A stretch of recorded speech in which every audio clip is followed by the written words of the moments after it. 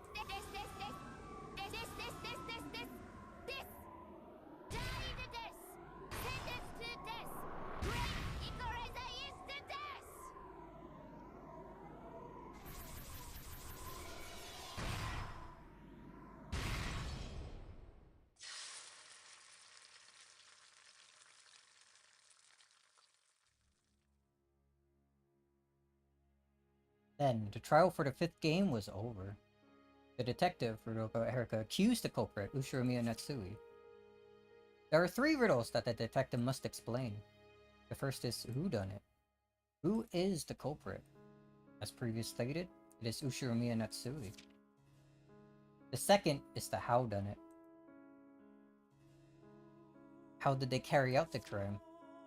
During the hour between midnight on October 4th, 1986, and 1 a.m. the next day, Ushiromiya Natsui went to the cousin's room on the 2nd floor of the guest house and the servants' quarters.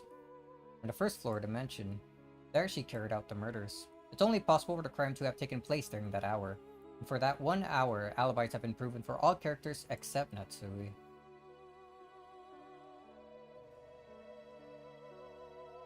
From the sky, a massive red longsword, even greater in size than the one that Lenore held, came crashing down like a thunderbolt, and pierced through Battler's heart, pinning him in place while he stood still. In that instant, Beatrice vanished in a spray of gold, and all her former minions disappeared as well.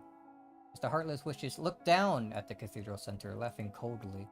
All that remained was Battler, with the red longsword sticking through him, and Delanor.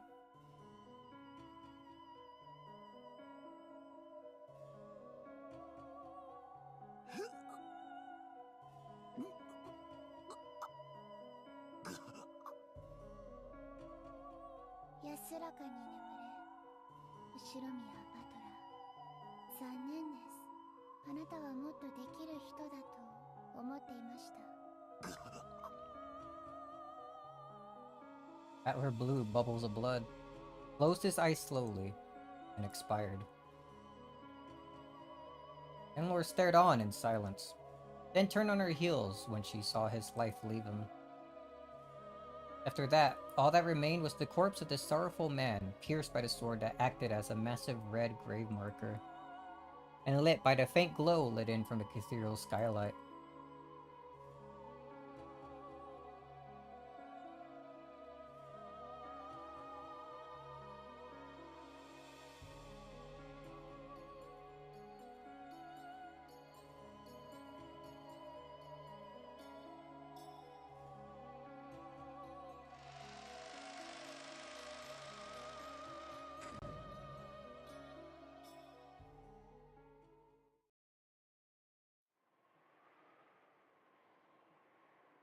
And then, there's the 3rd riddle that the detective must uncover.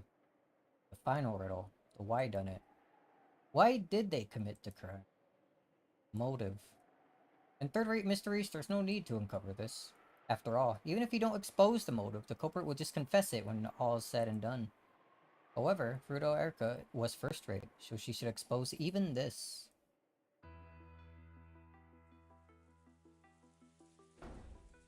Natsui is confined in a parlor under everyone's watchful gaze. Then, with everyone's assent, Erika diligently and persistently searched all places, even Natsui's room, for clues about her motive. さて、お集まりの皆さん、このような恐ろしい殺人に何が後ろ宮夏日さんを駆り立てたのか。探偵フルドエリカの調査により、その輪郭が浮かび上がってまいりました。それをここにご報告させていただきたいと思います。Everyone remained silent, urging her to continue. Erika tossed some of Natsui's possession that had been confiscated onto the table. まず、これらは夏日さんの部屋から発見された過去の日記帳です。近年ではほとんど書かれていませんが、後宮家に籍を入れたばかりの頃については詳細な記述があります。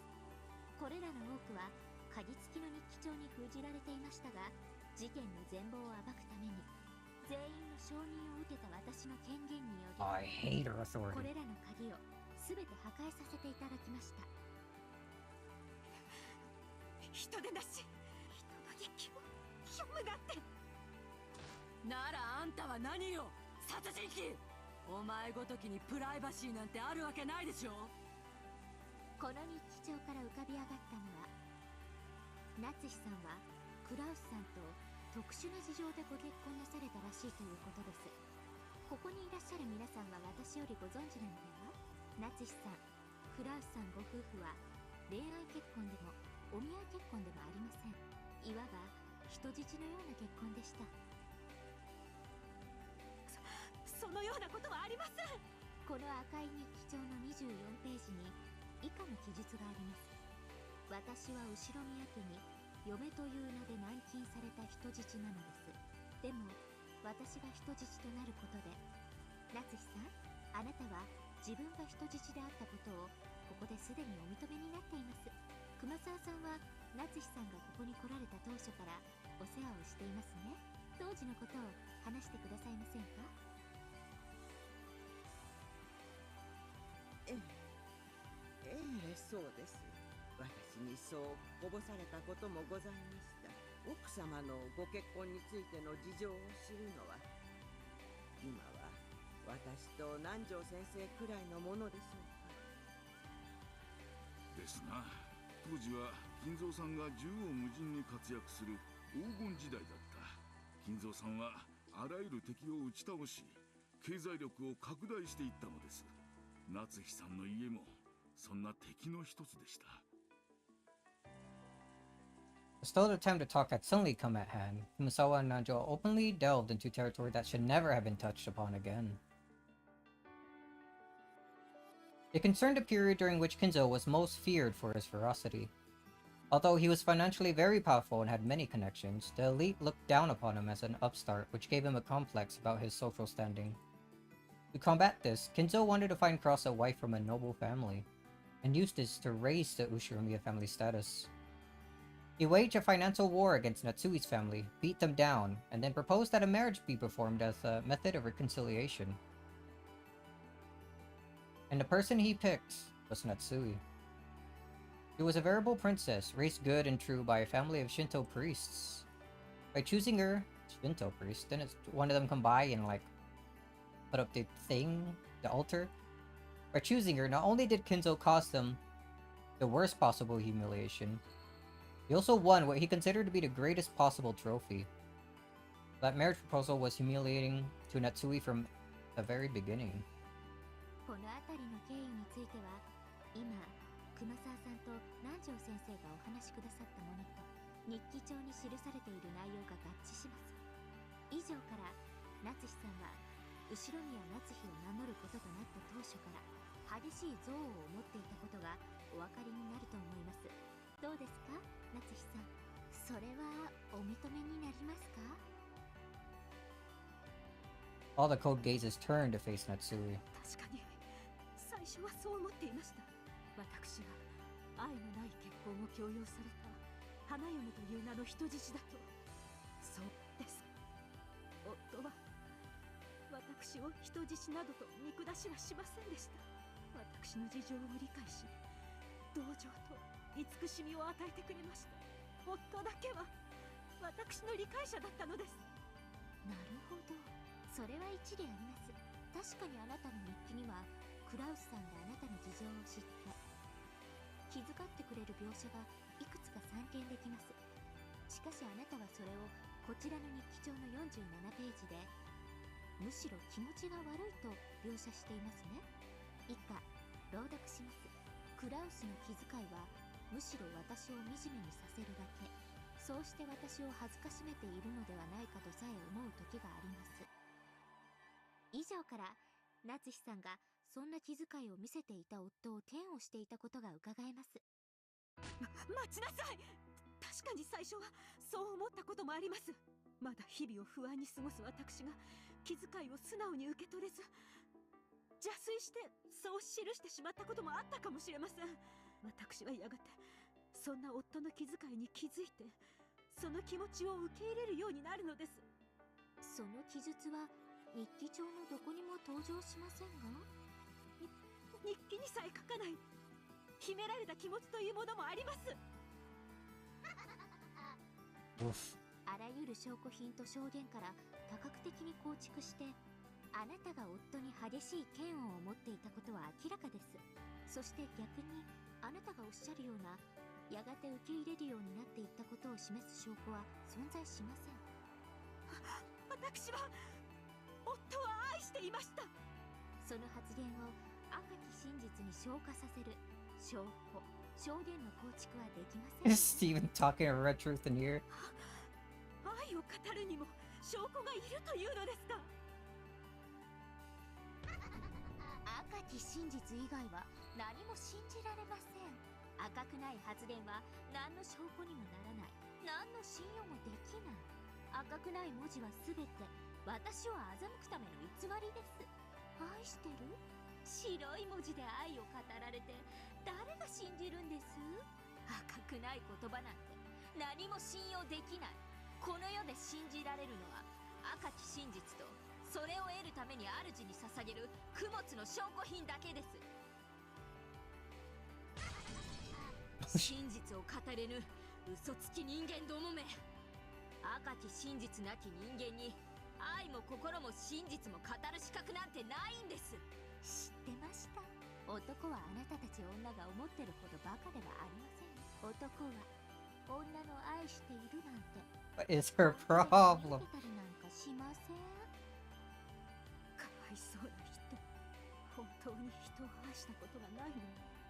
探偵に恋愛は不要です。恋愛という単語など殺人動機を示す以外で使用した覚えがありません。あなたが何と言おうと、私たちは愛し合っていました。私が愚痴ばかりを日記に記していたことは夫にも謝らなければならないことです。しかし私は夫に心を捧げていました。それがたとえ証拠で示せなくても。却下します。往生際が悪いですよ。証拠と証言からあなたが後宮家も夫も全て憎悪していたことはもはや明白なのですから。そうよ、私は何度も聞いてるわよ。あなただって秀吉さんの陰口を口にされた日もあったではありませんか。主人を殺したくせに何よその口の利き方は。死になさいよ。死んで主人に詫びてきなさいよ。乱暴はやめてください。エヴァさん、今は私が犯人を追及して断罪する甘美な時間、あなたのものではありませんよ。さて、彼女は数年を経て表向きは生活に馴染んだように見えましたが、実際は心の中に強い憎悪を募らせたままでした。そんな彼女の中にいつか復讐したいと思う気持ちが芽生えたとしても何の不思議もありませんでした。勝手なことを言わないで。Every time Erica read from Natsui's diaries, she exposed another of Natsui's emotions during those painful days. Natsui hadn't written them down to record them for posterity. She'd written to forget those memories and seal them away. That was why, after writing down her feelings during those painful days, she locked them up and sealed them away for all eternity. However, Erica claimed that these were Natsui's true hidden feelings, and had been locked away and concealed. Since it had already been concluded that Natsui is a murderer, everyone accepted Erica's claim. At this point, Red Truth wasn't even necessary to establish Natsui's motive. As long as the reason seemed plausible, everyone would believe it. No matter how much Natsui might object, no one would believe her. No one could accept the truth Natsui spoke of about the days she had spent loving her husband. And so, it was being painted over by false truth, which she hated her husband and swore revenge against him. The pen of the gods that composes the truth had been given to Erica. だから何？あんたの事情なんて知ったことじゃないわよ。人殺し、人殺し。おやめなさい。私には夏日さんの気持ちもよくわかるのです。いつかこういう日も来るのではないかと思っておりました。おいたわしやおいたわしや。親父のわがままな人生に振り回された気の毒な犠牲者の一人だとは思うぜ。私は奥様のその心の痛みを存じておりました。そしてその支えになりたいと日々お力及ばず、このようなことに。僕の愛憎の気持ちなんてわからない。 That's no surprise. あなたにもいつかわかるわ。 Probably not. そしてそれは生きる目的にも殺す目的にもなりうるの。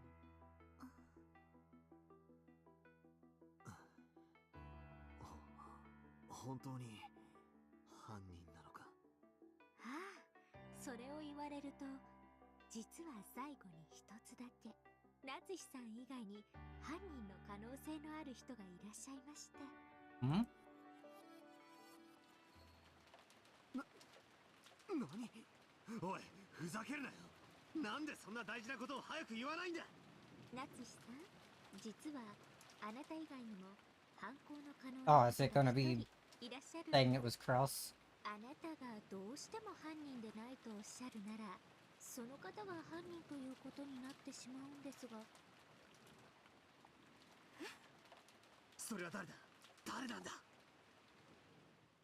後宮金蔵さんです。 Kinzo.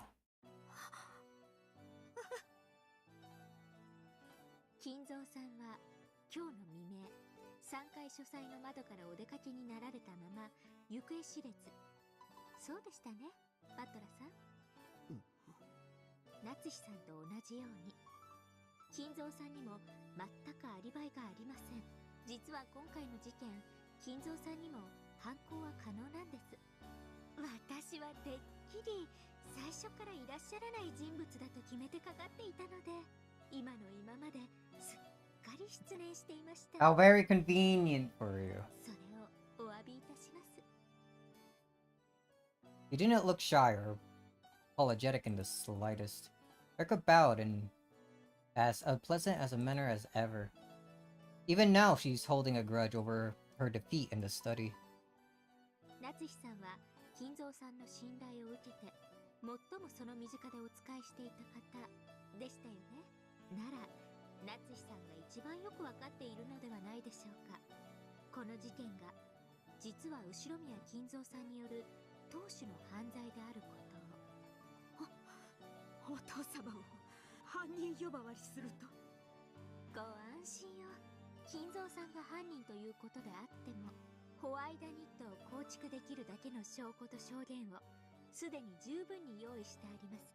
あなたが金蔵さんをかばうために自らを犠牲にしたという筋書きでも十分に対応可能です。近年探偵の推理さえも筋書きに組み込まれている可能性がありますから、本当に油断ならない時代になったものです。お父様を犯人呼ばわりするなど、この私が許しません。夏日さん、頭を冷静にして胸に手を当ててよく考えてください。あなたが実は金蔵さんが犯人でしたと告発してくれれば、この事件は全て解決するんです。あなたの濡れ衣は晴らされ、名誉も回復されるでしょう。 In other words, by pushing the crime onto Kinzo, Natsui would be saved. However, 私はお父様より後宮家の名誉を託されたのです。その私が濡れ衣を晴らすためだけにお父様の後宮家の名誉を自ら汚すと。 of course, Aunt Natsui knew that she wasn't the culprit. And she also knew that Kinzo wasn't. So being framed herself and pushing the blame onto Kinzo were both unacceptable, unbearable outcomes. いいんですか？すでに散々立証しております通り、あなた以外のアリバイは全て証明されています。あなたが金蔵さんを告発されないならば、やはりあなたが犯人だということで、今度こそ本当に特定され真実となってしまいますよ。私を犯人だと決めつけることがあなたお好きになさればいいでしょう。私が無実であることを神様はきっとご存知です。必ずやいつか私の無実を証明してくれます。 It came to a choice between her and Kinzo being framed for these crimes. Natsui would sacrifice herself. Perhaps that was her way of protecting Ushimuya family honor. チャンスはありたのに。 Stupid woman. This future where your name will eventually be cleared doesn't exist. Not for you or any of the other pieces in this game. Natsui had made her decision. If they were going to call her the culprit, she would let them. She boldly rejected the thought of selling Kinzo's honor to gain a momentary truth where she wasn't the culprit. And therefore, the tale would be woven with her as the culprit. If, in the future, the accusations against her were proven to be false, this tale would probably be rewritten. However, such a future would never come. I think truth is a fleeting thing. Even if I'm a good person up until my death, if some heartless person after my death writes down that I wasn't a good person, and that is shared with everyone else, then even all the goodness in which I live my life will be overwritten easily. And so, I think I must live as a good person for all eternity. 金蔵さんが犯人でないとおっしゃるならば、金蔵さんに犯行が不可能であるというアリバイが必要です。そうでなくては真の意味で夏日さんを犯人だと特定できません。Arka had to be well aware by now that Kinzo was nothing more than an illusion to muddy the waters of the inheritance problem. However, proving him to be an illusion would be very hard. The only way to do this would be to confirm Kinzo's death. But Kinzo died a long time ago, as revealed by the red truth of previous games. And in this 5th game, his body hasn't even appeared. Under these circumstances, it wouldn't be easy to prove his death conclusively. Oh? If Kinzo's death could be confirmed, it would practically erase that defeat in the study. It was the only way Erika had of negating the humiliation of her loss. And there was something that could confirm Kinzo's death almost as certainly as real proof. And that was the confession of the culprit. She would have Natsui herself admit that Kinzo no longer existed in this world. That way, it would be acknowledged that Erika's reasoning in the study was correct. That loss would be painted over, and it would be rewritten as Erika's victory.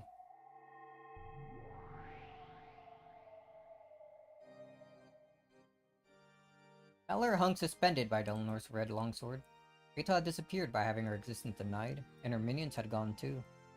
Now that they had disappeared from this cathedral, only Natsui and the witches convicting her remained. あくまでも金蔵は生きてて島のどこかに残っていると言い張るのね。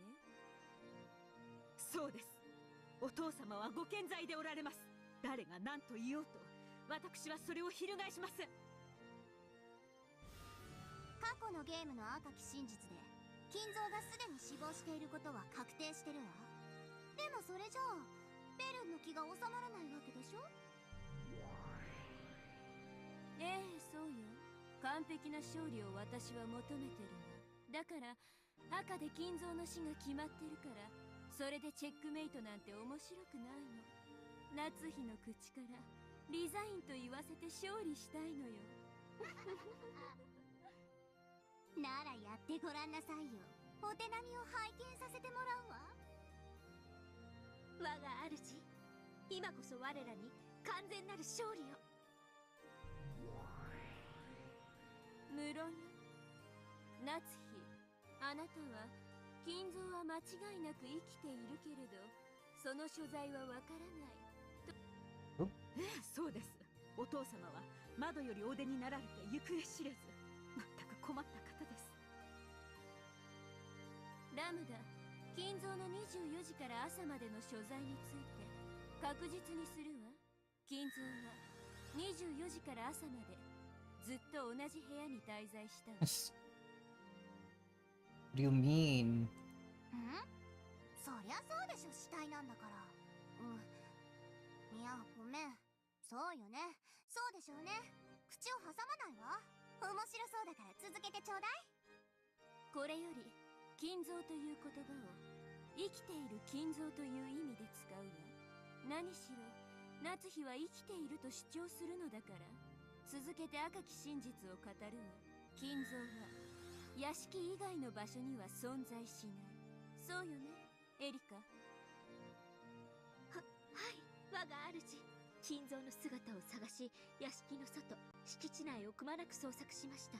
しかし金蔵は発見できませんでした。Because of the detective authority, Erika could find all clues. Therefore, if Erika was unable to find a hint that Kinzo existed outside the mansion, But the same as proving that Kinzo didn't exist outside the mansion. Therefore, Birkenstock repeated that truth of Erika's.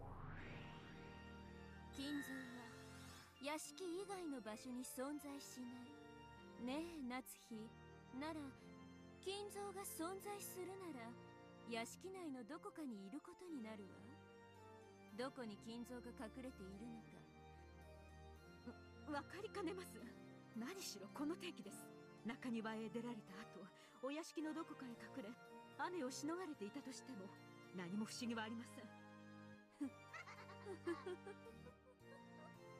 私はこれからも同じ質問を数度繰り返すわ Apparently she did. あなたに名誉ある幸福の機会を数度与える痩せ我慢が過ぎると本当の名誉まで失うことになるわよいかなる脅しにも私が屈することはありませんあなたは本当にいじめがいのある駒だわでは続けるわよ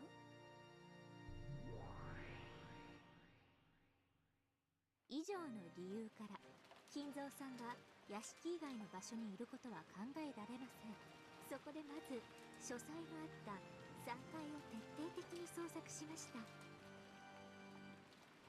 だがどこにも隠れる場所はなかった。3階に親父の姿は影も形もない。ではどこにいるんでしょう夏日さん。知りません。3階にいないなら地下にでも隠れたのではありませんか。ええ、地下ですね。ボイラー室、地下倉庫など怪しげな地下も全て捜索させていただきました。 Did you check inside the boiler? ええ、私も探したわ。お父様の姿なんてどこにもなかった。繰り返します。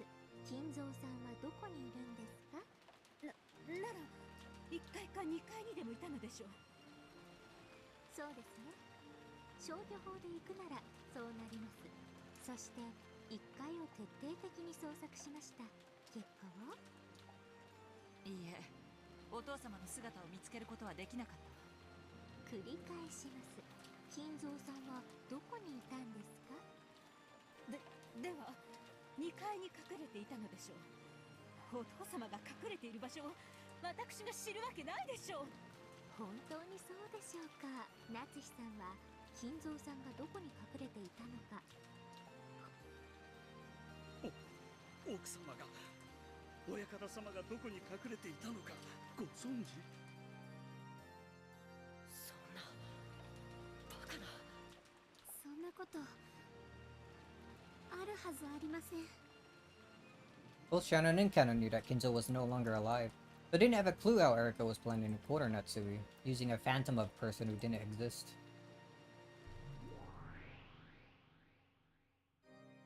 屋敷以外の場所に金蔵はいない3階に金蔵はいない地下に金蔵はいない1階に金蔵はいない以上から金蔵が存在しうる余地の検討は2階だけとなるわ赤き真実を認めるわ。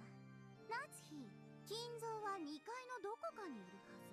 まだどこに隠れてるか教えてくれないの。何度聞かれても答えられないものは答えられません。エリカ、それでは端から順に2階のすべてを捜索していきなさい。すべての手がかりを絶対に見落とさずいかなる隠し扉も隠し部屋も看破できる。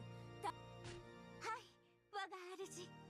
夏日さんって結構頭悪い方ですよね。まだ話の落としどころ見えないんですか。余計なことは言わなくていいわ。さあエリカ、全員を引き連れて捜索を始めなさい。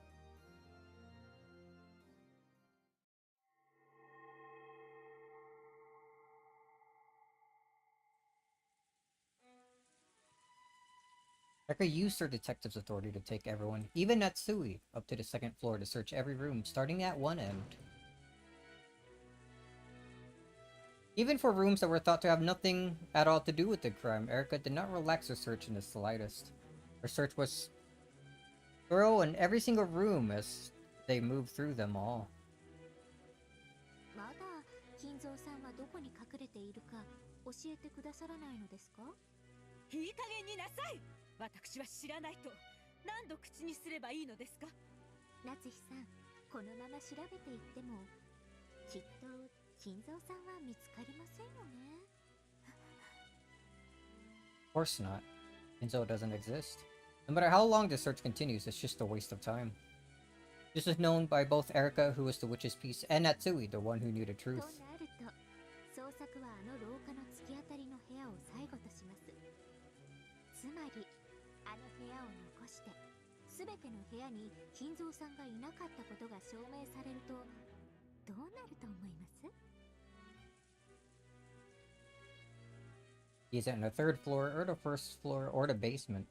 And he isn't in any of the rooms the second floor, except possibly the one at the end. So if he really did exist in the mansion, it had been proven that he could not be in any room except for that room at the end. In other words, this was Senpo's Raven. Because it had been established that a living Kinzo didn't exist anywhere except the final room at the end of the corridor, that automatically meant that a living Kinzo existed in that final room. And that room at the end of the corridor was...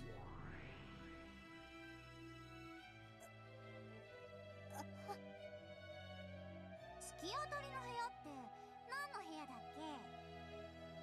Lambda Delta was munching on another refill of popcorn. 夏日の部屋です。ラムダデルタ卿。つまり金蔵は夏日の部屋以外に隠れ場所はなかったということになるのよ。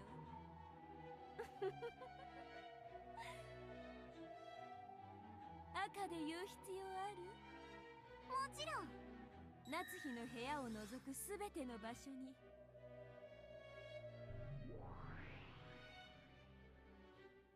というわけで、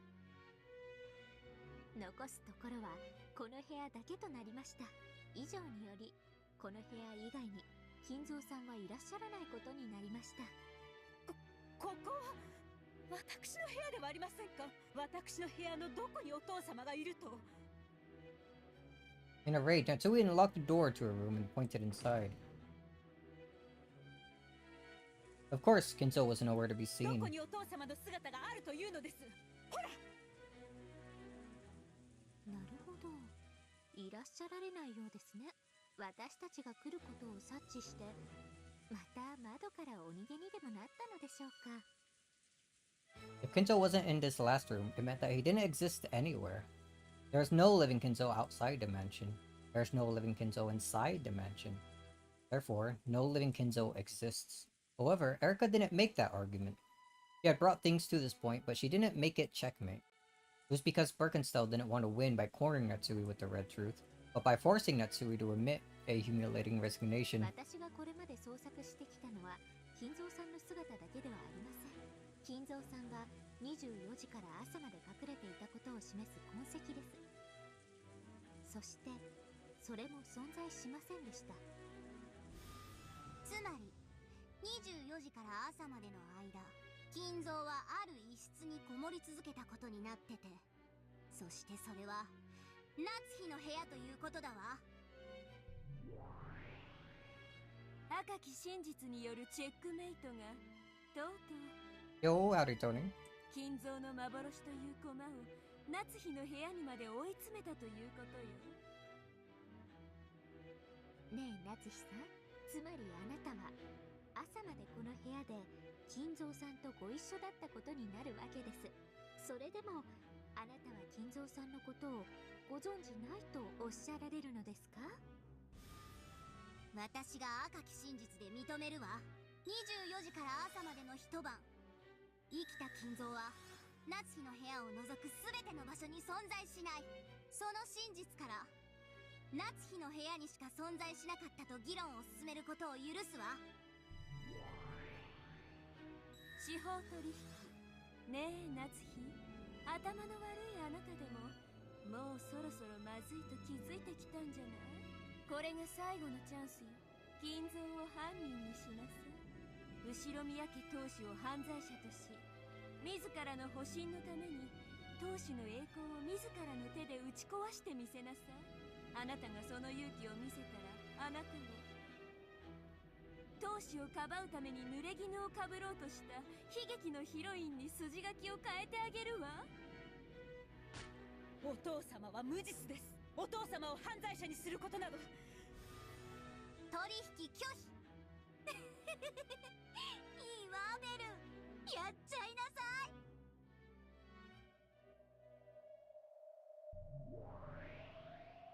24時から朝までの一晩、生きた金蔵の存在する余地はあなたのベッドの中以外に存在しない。そ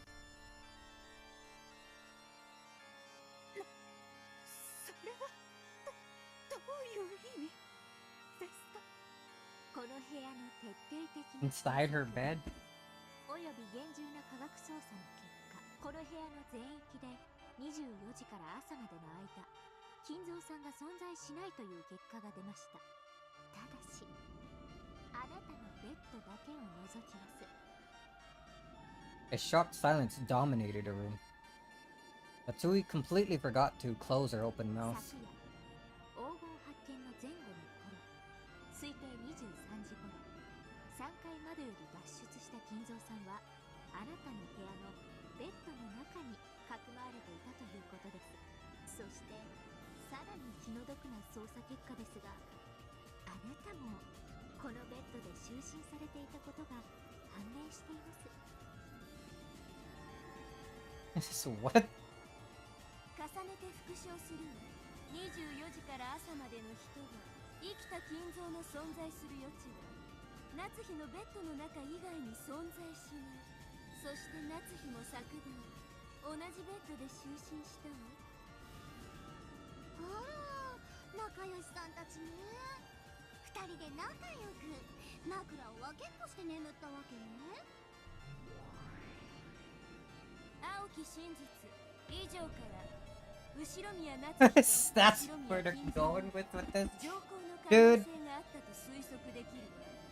男女が同じ枕で一晩過ごして他に何を推測しろと。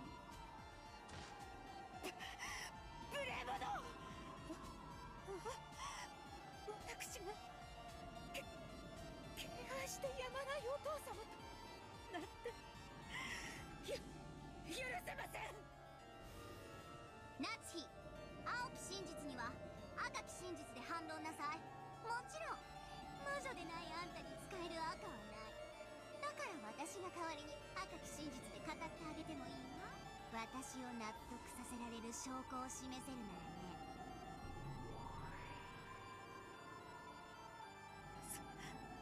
そんな証拠 あるわけがありません。私はどこまで愚弄するというのですか。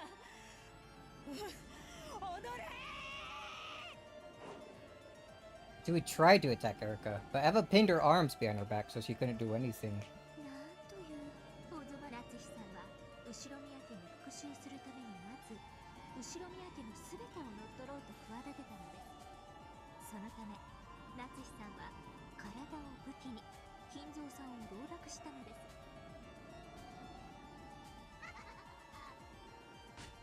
そんなことはしません。私は自分の体を夫以外に許したことはただの一度もありません。否定されたい気持ちもわかりますが、あなたが金蔵さんと密会を重ねていたことはすでに複数の関係者からの証言で明らかです。だって昨晩だって金蔵さんの書斎で二人っきりでお休みのご挨拶をされてたんですものね。それどころか明らかな情報の痕跡の証言も複数。 What do you mean? Testimony. 誰です？誰がそんないい加減なことを。ゴーダ、シャノン、エヴァさんでしょう。そんないい加減なことを言ったのはあなたでしょう。誰？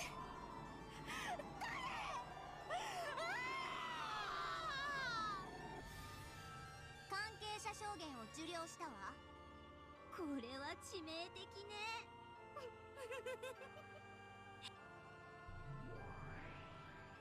ねえ夏日、もうあんたの名誉なんてこれっぽっちもないわけだけど、最悪のかけらを償られる前に最後にもう一度だけチャンスをあげるわ。金蔵はいませんでしたって言っ。そうよね。夏日、あんた強情だわ。もう後ろ宮家なんてどうせボロボロじゃな。そんなにも金蔵がいることにして遺産問題をうやむやにしたいの？これは私がお父様に託された後ろ宮家の名誉を守る最後の試練です。夫の事業は必ず結実します。それによって借金を返済するまで後ろ宮家の家督を引き渡すわけにはいかないのです。お父様の名誉も夫の名誉もそれが私の使命なんです。死者の名誉を守ろうとは見上げた根性だわ。死者じゃないわ。夏日の頭の中の都合のいい妄想の名誉よ。本当の金蔵はその名誉を守れなんて一度たりとも夏日に命じたことなんてないんだから。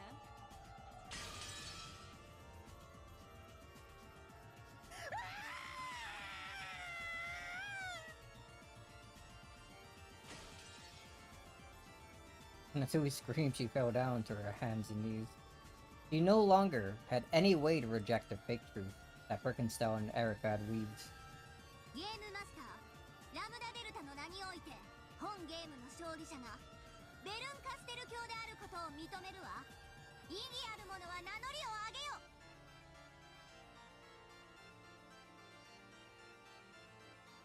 There was no one. Of course, there were none. All those who might have ejected have been erased. 意義ある者なし。ベルン、あんたの勝ちよ。見事な勝ちっぷりだったわ。真相のかけらをあなたが紡ぎなさい。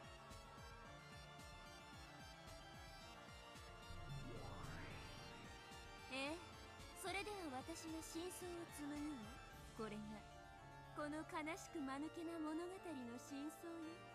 本当は泣き笑いしながら罪を認めた夏日に自ら語ってほしかったんだけどね。それがお約束なんでしょ。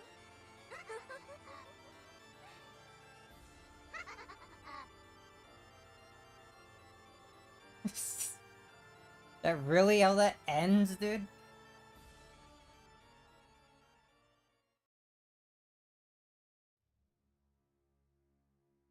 Revenge after 19 years. Bro. Holy.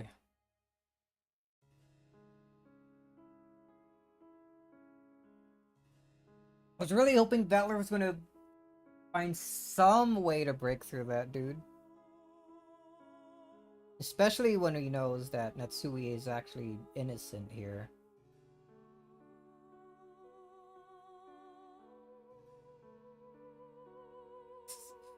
Dude, anyway, it's been like 3 hours. I need to take a break before we continue on with this.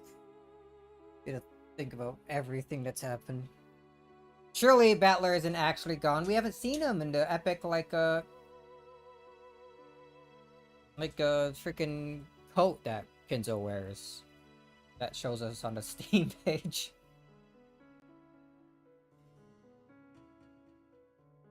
Plus, this is only episode 5. We still got like 3 more to go. Alright, give me like 5 minutes. I need to walk around and maybe get another tea ready. Who knows how much longer we got going on. Another 3 hours or so? Maybe 4? BRB.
3 more episodes of Erica. I sure hope not, dude.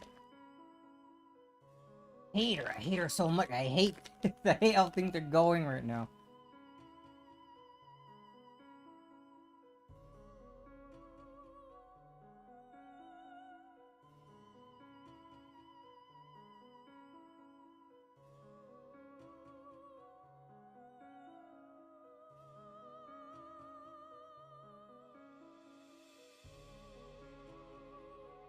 Hmm.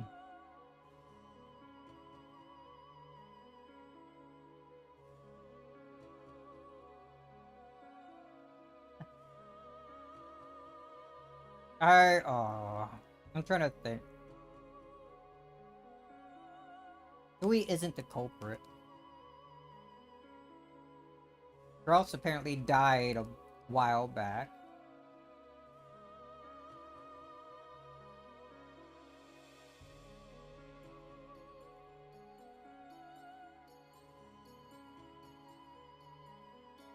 All of Erica's seals were apparently perfect.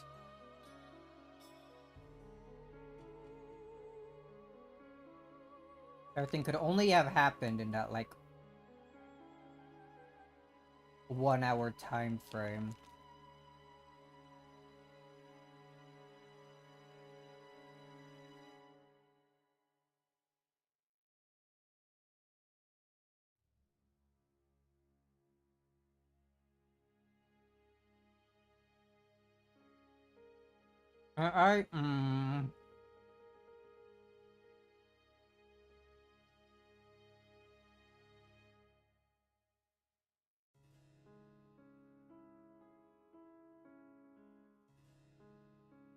Detective can't be the culprit.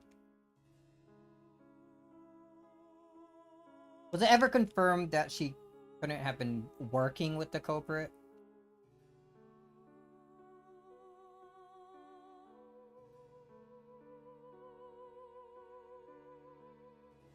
Oh, I don't know if that even fits anymore.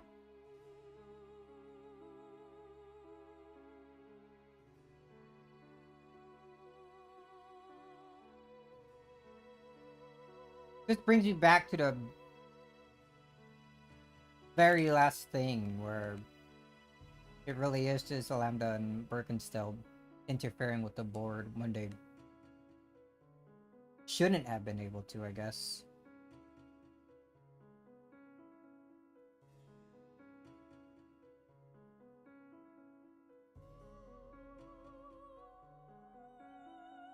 Just to weave a fake story that torments Natsui for, like, no reason at all.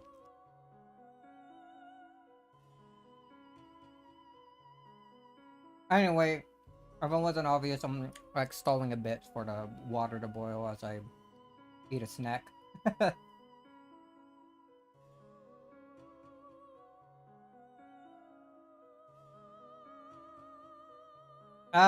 No, we don't. Fuck you, I hate her. Echo sucks.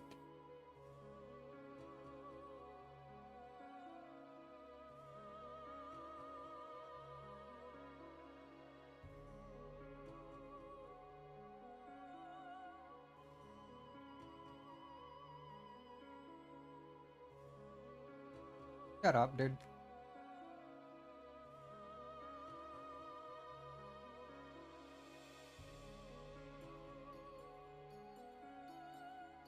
Everything that's happened so far sucks.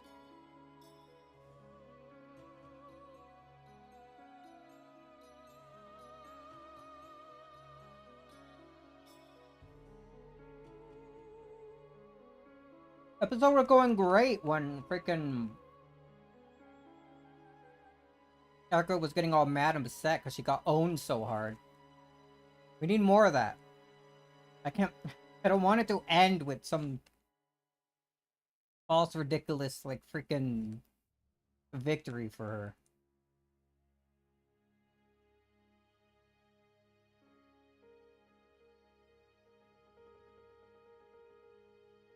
I need her to perish.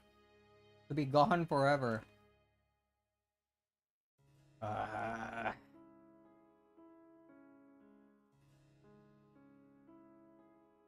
don't know if I could keep going on if we see more of Erica.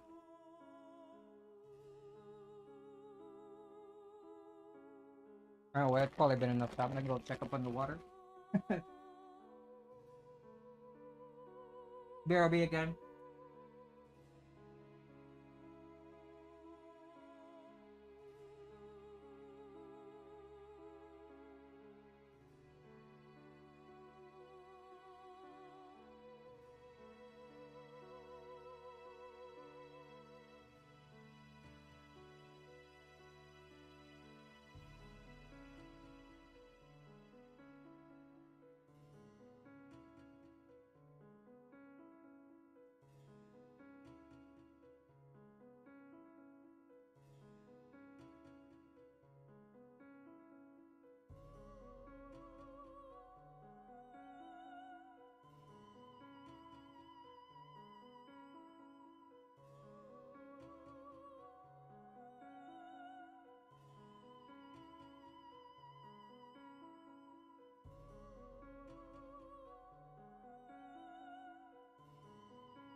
Alright.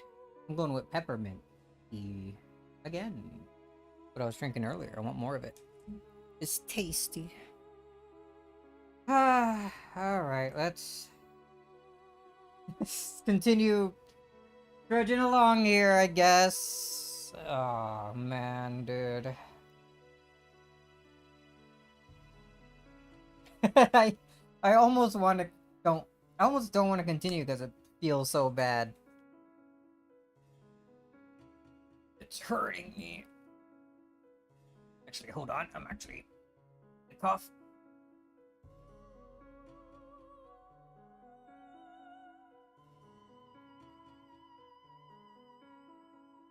Oh jeez. I'm actually dying. This ending sequence here is killing me. Like, actually. Oh. So over. Alright.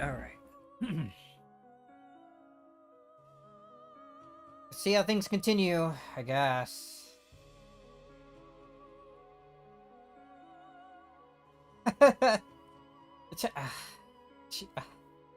Shut up. After being forced into an unwanted marriage, Natsui developed a grudge against the Ushirimiya family with a desire for revenge. Trial summary, page 3. Really? As revenge for financially ruining her birth family, Natsui also plotted to take over the Ushirume family's fortune. Page 4. Yeah. When Natsui learned that the wealth of the Ushirume family was for all intents and purposes controlled by Kinzo himself, she initiated sexual relations to curry favor with him and managed to ensnare him. Arkansas documents, page 682. To curry favor with Kinzo, Natsui repeatedly disguised herself as Beatrice, a witch and figment of Kinzo's imagination, and engaged in sexual acts. Kinzo saw Natsui dressed as mistress from his past and was easily ensnared. Additionally, a servant happened to witness her in this outfit, forming part of the basis for the legend of the witch. Really? Who? Admitted evidence number 17. Birkenstock documents 802. What's going on? Over late at night on 1986. October 4th, Ushirume Battler discovered hidden gold. Natsui planned the crimes after relatives raised a fuss and insisted that Battler should succeed the headship. He murdered the children in the cousin's room and tried to frame Battler for the crime. Furthermore, Genji was murdered because he was opposed to the scheme. Later on, Hideyoshi was also murdered. After this point, Natsui displayed a strong intent to murder all of those involved without discrimination.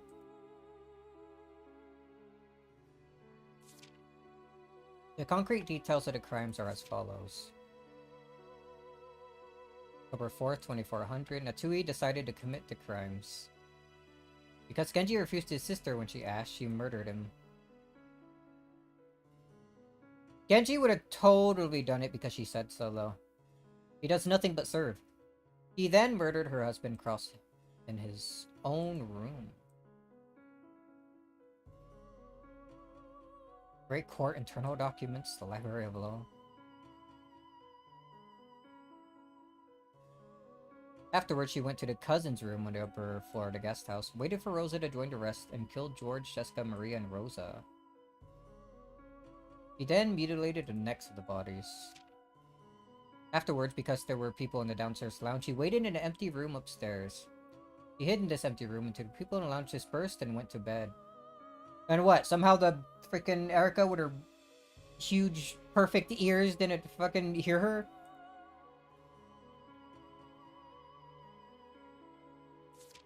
The people in the lounge dispersed just after 3 AM. Natsui left the empty room and escaped from the guest house. She returned to her room where she met up with Kinzo, who had been hiding there. They spent the rest of the night there together. Kinzo left the room early morning and concealed himself somewhere near the guest house.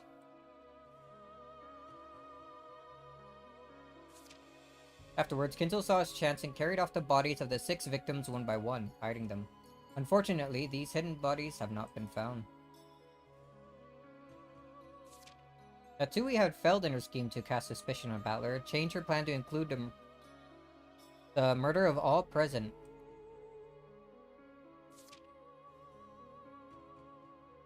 Predicting that one of those present would eventually want to take a rest in a private room, Natsui concealed herself inside a closet in one of the guest rooms.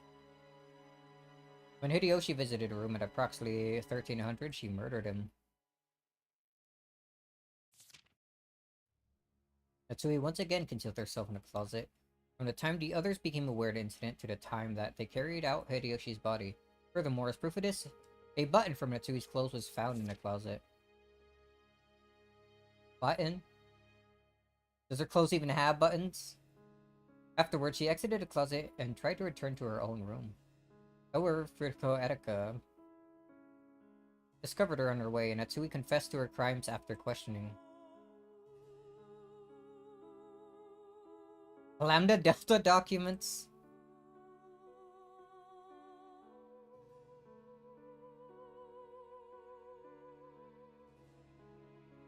That's a lot of mumbo jumbo.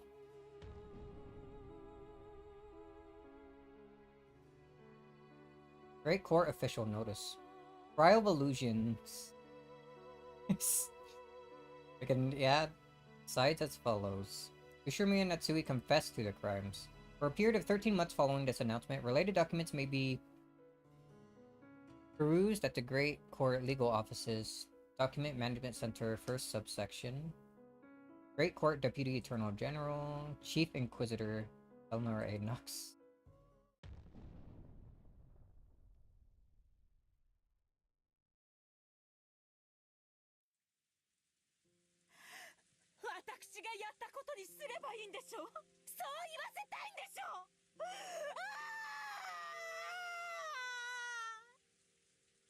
As though she had given up and decided that it would be useless to try to talk her way out of this any longer, Natsui said that and screamed. It was a sad incident. I wanted to believe that despite the pitiable circumstances which led to her marriage into the Ushirmiya family, Natsui had been able to find some small measure of happiness with Uncle Cross and Jessica. But instead, by Natsui's own hand, Uncle Cross, and even her beloved daughter Jessica had been heartlessly killed. It was even harder to believe that grandfather had been an accomplice and hid the bodies. However, several people had given clear testimony that grandfather's mental state for these last few years had been far from what anyone would consider normal. Perhaps possessed by mad devotion to the mistress he had lost long ago, grandfather might truly believe that Natsui was a reincarnation of Beatrice. Where is grandfather now? Like Erica theorized, did he really believe that he could revive Beatrice by carrying out murders following the epitaph and succumb to Natsui's jewelry? Right now, is he holding some kind of disturbing ritual with the bodies he carried away?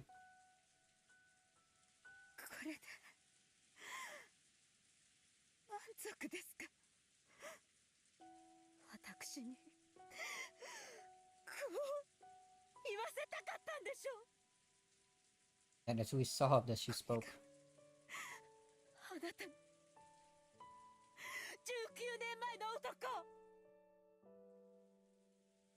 This man from 19 years ago that Natsui kept mentioning was the man who had supposedly framed her. However, referring to a man from 19 years ago was as far as she would go, and she made no attempt at all to explain what had actually happened back then.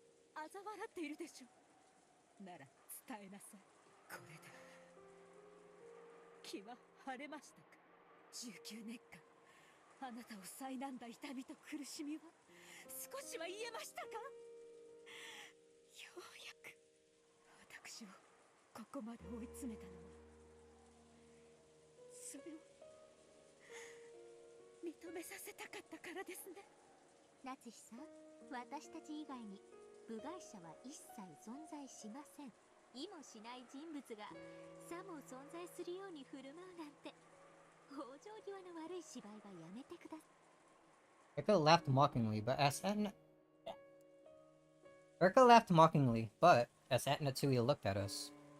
No, as she looked at some being behind us, she hung her head and shook. Then she confessed to her sin.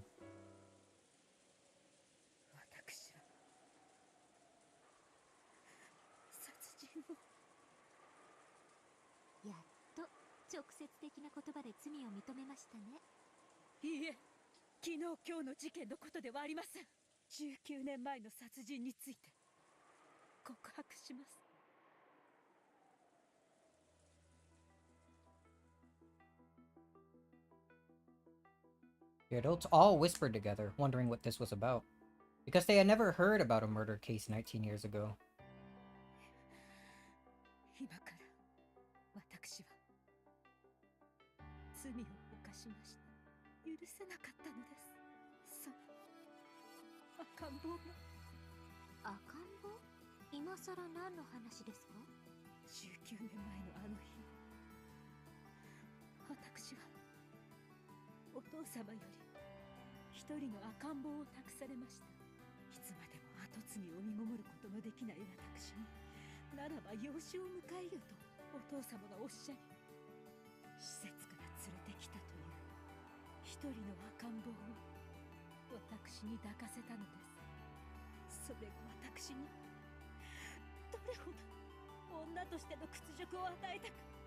想像がつきますか？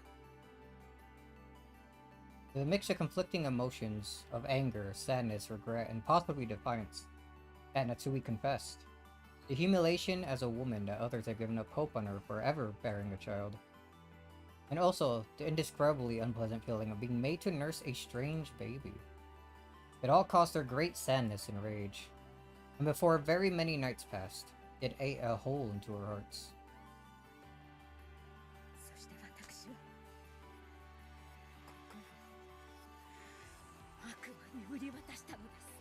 あれは赤ん坊を抱かせた使用人と共にバラ庭園から船着き場の方へ散歩に行った時でした。私は一人になりたかったのですが、赤ん坊を連れたその使用人の女は律儀に私の後について回りました。一人にしてくれとさえ言い出せず、だから赤ん坊の泣き声から逃れられず、その日より19年間私を苛む長き頭痛の日々の始まりにうめいていました。そして昨夜崖を望み、はるか眼下の岩浜にこの赤ん坊を放り捨てることで全てなかったことにできれば、そんな悪魔の誘惑を私は確かに聞きました。そしてそれが本当にできたらどれほど素晴らしいかと、その誘惑にほんの一瞬耳それだ。赤ん坊を抱いた使用人が大きな石を踏んで足をくじき、そして粗末な柵に寄りかかり、その時柵が大きくきしんだ気がした。私は危ないと言いながら肩をつかもうとしました。いえ、そんな曖昧な言い方はしません。懺悔します。告白します。私はあの時確かに危ないと言いながらその使用人の肩を両手でどんと強く押し飛ばしたのです。粗末な柵は根元から折れ、使用人とその手に抱かれた赤ん坊と一緒に眼下の岩浜へ転落していきました。その瞬間のこと鮮明に覚えているのに、なのになぜか曖昧でとても不思議な気持ちだったのを覚えています。転落したというより、まるで何もない宙に二人が音もなく飲み込まれて消えたようにさえ感じたのです。だから私は二人が岩浜に落下した音さえ聞いています。いえ、きっと聞いているのです。でも消えたと思い込みたかったから、その聞いた音をきっと記憶から消し去ってしまったので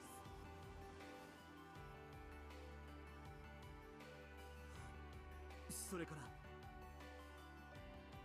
私は一瞬これが夢だと信じました。あの高さですから、ちょっと身を乗り出したくらいでは眼下の二人は見えません。だから二人が落ちたことさえ、ほんの数秒前のことさえ現実のことなのかわからなくて、きっと私はここから赤ん坊が落ちればいいのにと願いすぎて白昼夢を見てしまったに違いない。そう自らに思い込ませ、足早にバラ庭園に戻り、赤ん坊は使用人に任せ、私は一人ここで休んでいたことにしました。そしてお父様に赤ん坊はどうしたのかと問われ、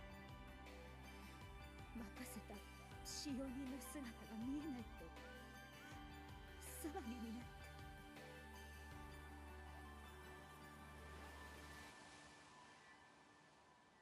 Eventually, the broken fence was discovered. Two corpses were found at the bottom of the cliff. The baby's organs apparently couldn't be... or the baby's origins apparently couldn't be made known, so its existence was hushed up. And the official story was that the servant simply died in an accident alone. 私は一度に二人もの気の毒な使用人については遺族に十分なねぎらいをしました。真相を知らない老いた夫は不幸な事故を嘆きつつもそれに納得してくれました。そしてほんの数年前老衰で亡くなり、私は墓前で真相を告白し謝罪しました。しかし私はあの赤ん坊に謝罪したことはありません。それがあなたの目的でしょう。だから私は今ここで罪を告白します。後宮夏日は19年前にあなたを崖から突き落として殺そうとしました。でもあなたは死んでいなかったのですね。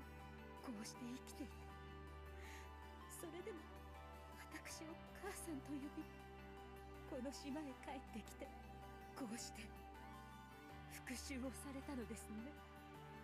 あなたはこの19年母と呼ぶはずだった私に突き落とされたことを知って、どれほどの憎悪の人生を送ったのでしょうね。そしてあなたは私があなたを突き落としてから得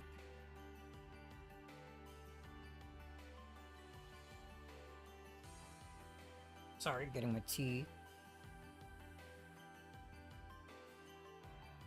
18年間の人生をこうしてもう私には愛した夫も娘もいません。そして私には名誉もなく、こうして人殺し呼ばわりされて、いいえ、本当に人殺しですものね。ええ、そうです。あなたの目論見通り、私は今や人殺しとみなされています。どうですか。復讐にはこれで十分ですか。夫と娘を殺され、人殺しの汚名を着せられ、不貞の汚名まで、こうして生き恥をかかされる私を見て、あなたは満足ですか。さぞや満足でしょうね。私の家族も名誉も全て奪い去ったのですか。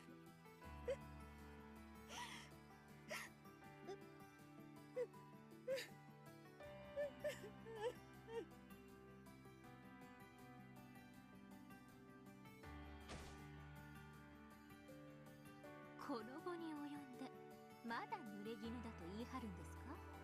まったくあなたは本当に往生際の悪い。聞こえていますか。19年前の呪われた赤ん坊、これで満足ですか。あなたは私から全てを奪いました。まだ何か足りないというのですか。私を許して。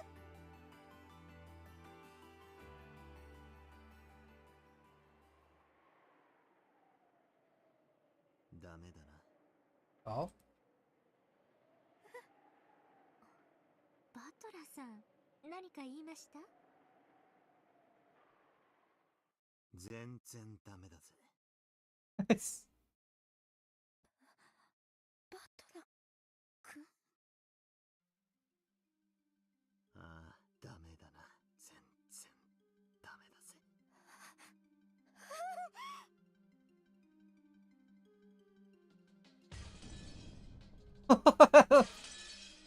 What do you what do you mean?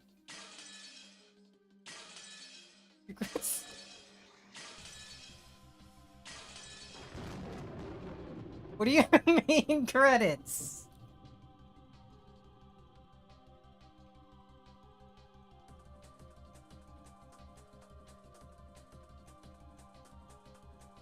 Oh.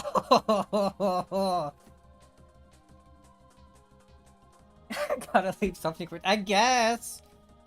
But, dude... You had to wait until the very last moment? Oof. You can't just make me feel like crap all the way at the end there and then come in with that at the very end. End of the Golden Witch. Holy.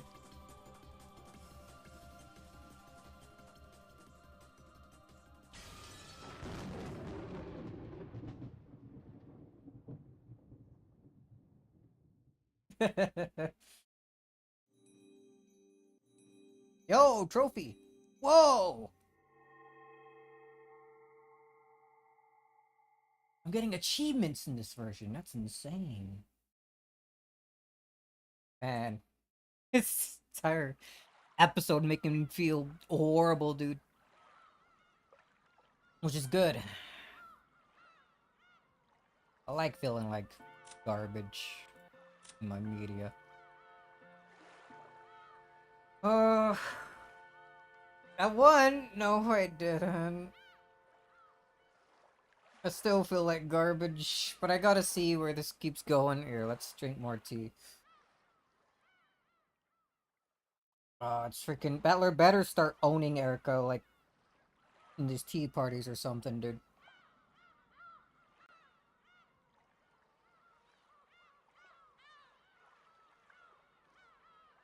This never freaking changes, Let's go. Episode 5. We're going right in. I need to know. I need to know. We need to know. I need to know. You guys already know. Oh, back into here.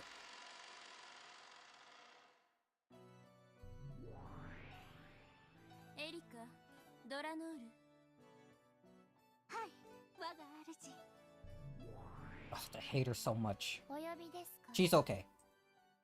あなたたちは引き続きこのかけらにとどまり、残る第1から第4のゲームすべてを解明しなさ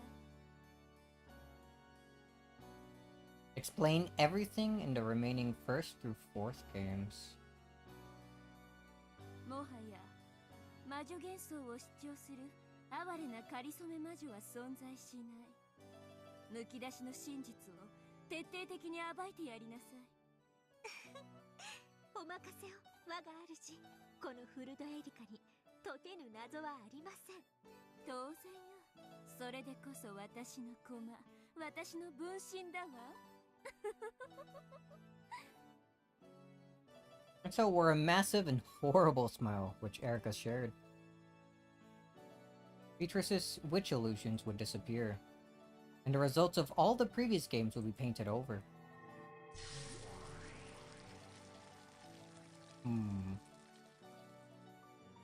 They had been crushed in every way possible, and only the naked truth remained. To Erica, such a weak truth might as well have been fish on a chopping board, which, of course, sure, whatever.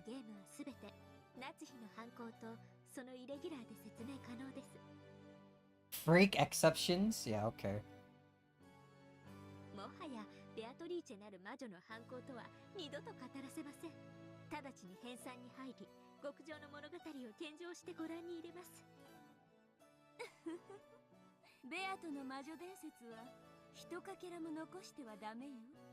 使用人たちの間の噂、不可解な出来事をそうであるかのように語る空気、金蔵の幻想と連動した魔女幻想、すべて完全に処分しなさい。無論です。直ちに着手いたします。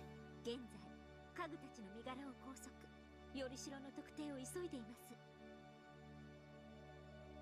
The Seven Sisters of Purgatory had already been taken into custody. Those noisy sisters who have served Beto now face nothing but denial. What sort of fantasy were they based upon which allowed them to manifest? Everything will be exposed and denied. アイゼルネ・ユングフラウはすでに調査を開始しております。最新の調査結果では1960年代にニューヨーク近隣で製造された可能性が濃厚です。すでに補佐官が現地入りしております。1960s in New York or somewhere nearby. 1960年代煉獄の七姉妹はメイドイン USA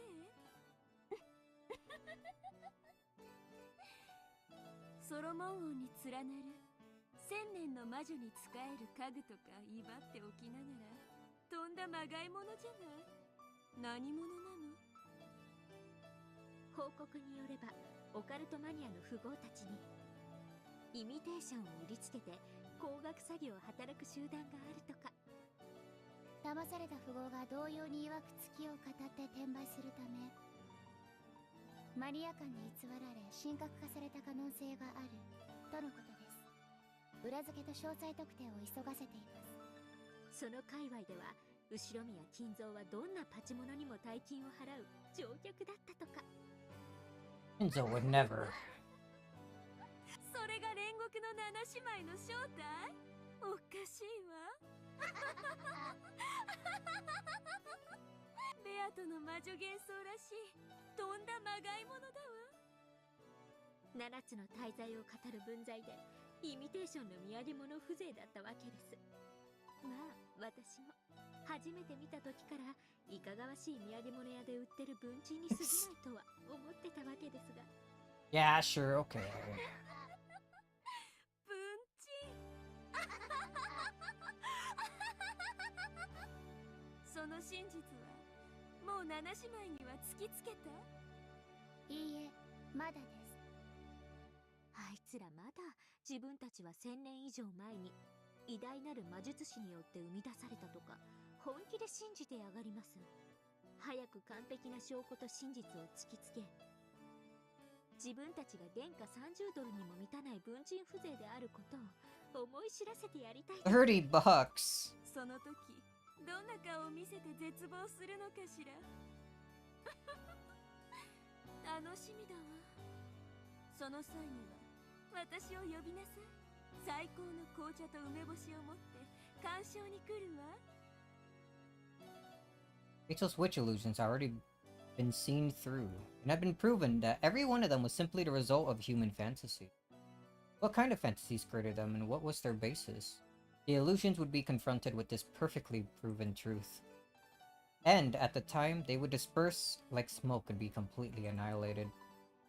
This was called execution. 処刑は見せ物ではありません。原則非公開です。元老院議員であらせられる大ベルンカステル教による大法院が職務を適正に執行しているかの視察です。Member of the Senate.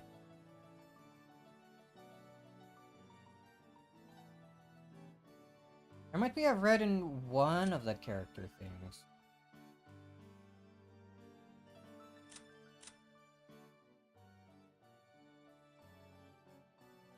Yeah, Gertrude intentionally selected her for this mission, which stinks of the Senate conspiracy. Senate conspiracy?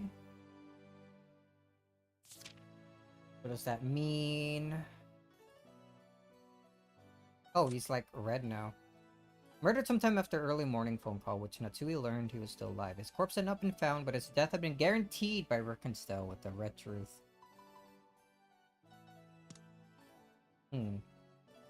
異端審問官風情が拒否する気ですか？ええ、そうよ。ドラノールたちが職務を正規の手順で遂行するかどうか、私は元老院を代表して視察するだけよ。ワルギリア、ロノウェ、ガープたちも現在拘束へ向けて準備中です。シエスタ姉妹子の得体が捜索に当たっています。無論その後にベアトリーチェに関わった3人についても拘束、処刑します。ドラノール、シエスタ姉妹の正体は？高い確率で犯行に用いた凶器がより代ではないかと推定されます。ガートルード上級補佐官が専従チームを結成、全件を調査中です。シエスタ姉妹の処刑も楽しみです。一人ずつまとめて一度に。ジャバの缶を中身全部ポットに入れるバカはいないわ。一さじずつゆっくり味わわなくちゃ。Horrible people. Ah, I want them gone. 処刑は連日行いましょう。 Battler, hurry up. 家具たちに魔女たちに一人ずつ連日の処刑賞を必ずやお届けします。素敵じゃない。何しろ随分な人数がいるからね。2週間くらいはたっぷり楽しめそうじゃない。誰から処刑するか、その順序を彼らに決めさせるとか。処刑概念についても最高の提案をするように。 Execution 古今 concepts. 東西のあらゆる処刑を毎日楽しみたいわ。処刑は大法院規定の方法でと規則があります。お任せを我が主。必ずや魅力的な処刑賞を準備いたします。 Completely ignoring her. 四つ咲き系くらいにはなさいよ。無論です。ヨーロッパ各国からアジア各国まで東西のあらゆる王国が採用した国王への反逆罪にのみ適用される各国最高の処刑を列挙してご覧に入れます。私からも処刑方法を提案したいわ。それに悩むことは寝苦しい夜の最高の清涼剤だから。アイデアを練って今度手紙で送るわ。かしこまりました我が主。ではベルンカステル式はその最後のフィナーレに全ての幻想を打ち破り、ベアとの魔法体系を完全に打破した最後の最後にて、ベアトリーチェの処刑にて我が主の望まれる最高の処刑を。ありがとうエリカ。あなたのおかげで私は病の辛さを当分の間忘れることができそうだわ。 Of your illness. あなたは最高だわ。私の駒、私の分身、そして私の可愛い娘。 Oh, how adorable. もったいないお言葉です。我が Execute them both. Right now. エリカ、あなたに栄誉と褒美を与えるわ。ベアトの最大の象徴であるあの大広間の肖像があれを外して叩き割り、その薪にてケーキを焼いて食べなさい。そして残った額縁にあなたの肖像画を掲げることを許すわ。 Oh no.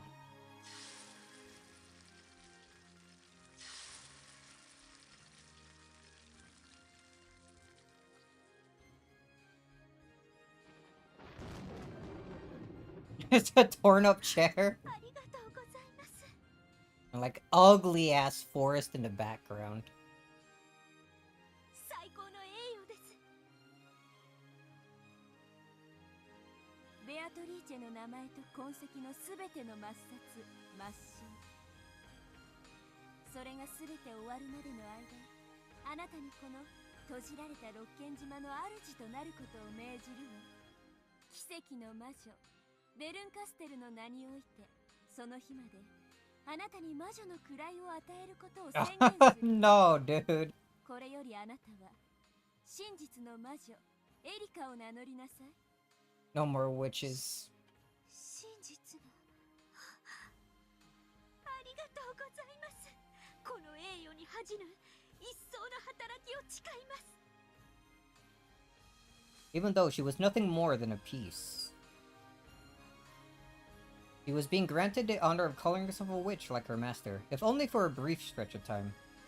Darko was so moved at having her hard work acknowledged in this greatest form that she trembled. ドラノールは引き続きエリカを補佐し、その進捗を私に報告しなさい。脅威です。ところで、ラムダはどこ？あちらにおられます。 From the guest seating... What? From the guest seating on the second floor, she pointed downwards. Okay. Lambda Delta could be seen beneath Battler, who hung there dead, run through by the red longsword. 後ろ宮バトラか。面白い男だったわ。そしてもっと面白くなれたかもしれないのに。見事な死に様じゃない。エリカ、このバトラの亡骸は屋敷の大広間に飾るといいわ。次に私がこのかけらに訪れるときは、私をその前で迎えなさい。かしこまりました。愚かなる男の姿を永遠に主の勝利の記念碑といたします。それは素敵ね。洒落てるわ。漆喰で塗り固めて美しい純白の石像にするといい。可愛らしくデコなんかもしてくれちゃったら最高ね。はい、ラムダデルタ卿、ご期待に添えるよう努力します。おめでとう、魔女就任。一時的なものであれ、私はあなたを友人として迎えるわ。Erika was so overcome with emotion that tears came to her eyes, because no greater pleasure exists for a beast than having its efforts acknowledged by its master. 最後にはベアとも剥製にしてやりたいわ。 It's gonna mess そ with して Beto 大 as 広間 well. に高々と飾ってやるの。白樺ご飯？人間狩りの伯爵よ。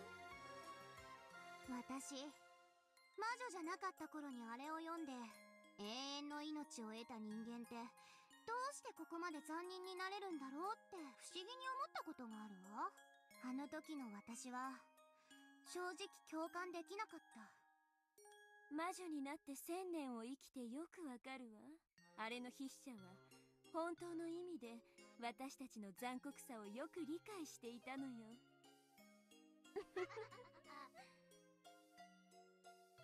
次はどこへ行く？どうせ旅立ちはお互い背中を向けてでしょ？あなたに退屈をしたくないからよ。ありがとう、ベルン。でも私はきっと100を数えたらまたあなたを探し始めるわよ。退屈させない子ね。だから好きよ。愛してるわ。またどこかで会いましょう。もっとも100年先か1000年先か未来永遠再会しないかもわからないけれど。大丈夫よ。愛し合う二人にかけらの海は狭いわ。第三の男？天井桟敷だってば。あの星空のように輝く無数のかけらを一つ砕くたびに一晩は退屈の毒から解放されると分かったら、お前だって星の数を数えてみたくなる。うまいうまい。The witches known as Voyagers travel across the countless glittering futures of possibility and gobble them up, trying to escape their illness called boredom for as long as they can. The tiny fragment created by the human known as Beatrice had now been gobbled up by the two witches and lost its glitter. The two who had earlier called themselves rivals in front of Beto now stopped that charade and laughed together playfully. エリカ、新しきこのかけらの支配者、あなたが真実を紡ぎ、この世界の終焉までの物語を描きなさい。次は第6のゲームだっけ？はい、第6のゲームです。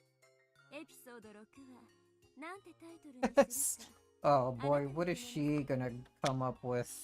もはやこの物語の紡ぎ手でありマスターであるのはあなたなのだから。ありがとうございます。実はもう決めてあります。あら、もうなの？なら聞かせてちょうだい。なんてタイトルなの？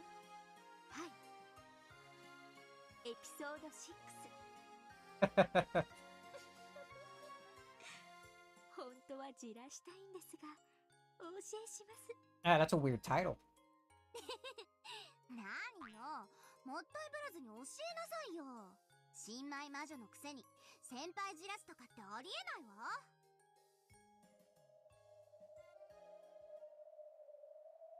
エピソード6、チェックメイト・オブ・ザ・ゴールデン・ウィッチ。 Checkmate. Not as cool sounding as End of the Golden Witch. I was expecting something more. He disappoints me. And then one last thing.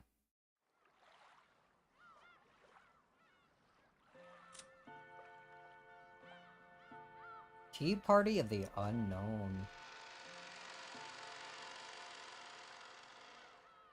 Oh, let's go, let's go, let's go, let's go, let's go.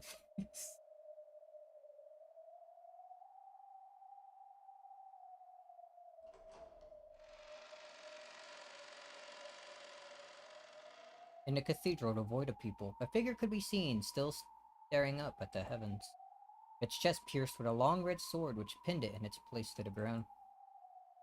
It was the figure of Battler. Ironically, it looked just like what he had done to Beto with blue wedges in the 4th game. Battler had died quite some time ago. No, in this place, the concept of death means nothing except one has stopped thinking. Therefore, in a sense, Battler was not dead. After being defeated in the fight over the truth, he no longer had the strength to think of a way to resist. And so, he was dead. Denlor's massive longsword, which had been left in place of a tombstone, fastened Battler to the spot even after his death.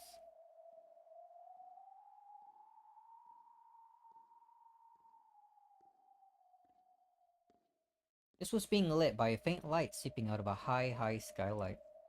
White footsteps rang out across this still cathedral. Oh. From the darkness behind a pillar, a woman slowly stepped forwards. It was Beatrice. Her eyes had no light in them and looked the same way they had for so long in the Golden Land. Still muddied over with gray. Previously, she couldn't even drink black tea properly without assistance. But now, though it was slow, and though there was no life in her eyes, she was surprisingly walking.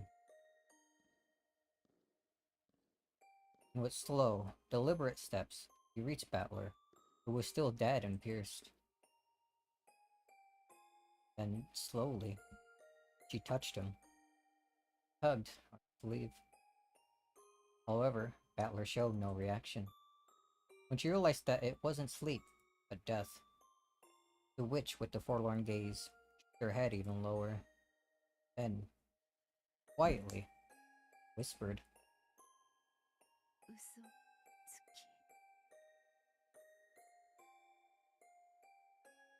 Beto softly touched Battler.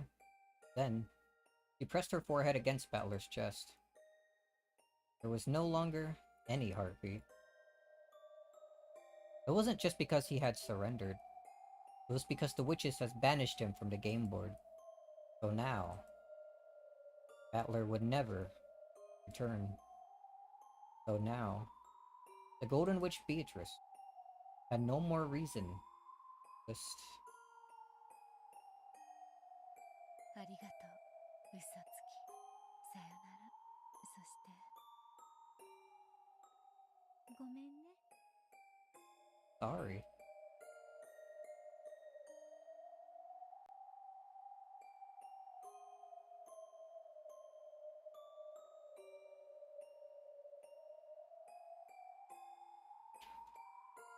Oh man, dude. Why am I sad? For Beatrice. Again! Stop doing that to me. Then, the Golden Witch, her task completed, scattered the spray of gold.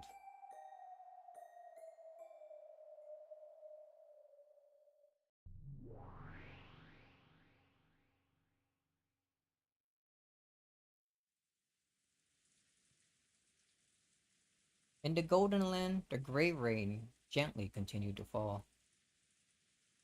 There was a faint aroma of good black tea. Rachel stared blankly at the surface of the tea. There was Virgilia, continuing her knitting, along with me and Eleanor talking to each other. This is a flashback. A flashback to a memory of Battler's, which Delanor's sword must have given him as it pierced him. A flashback of the time Delanor had come to visit the tea party in the Golden Land.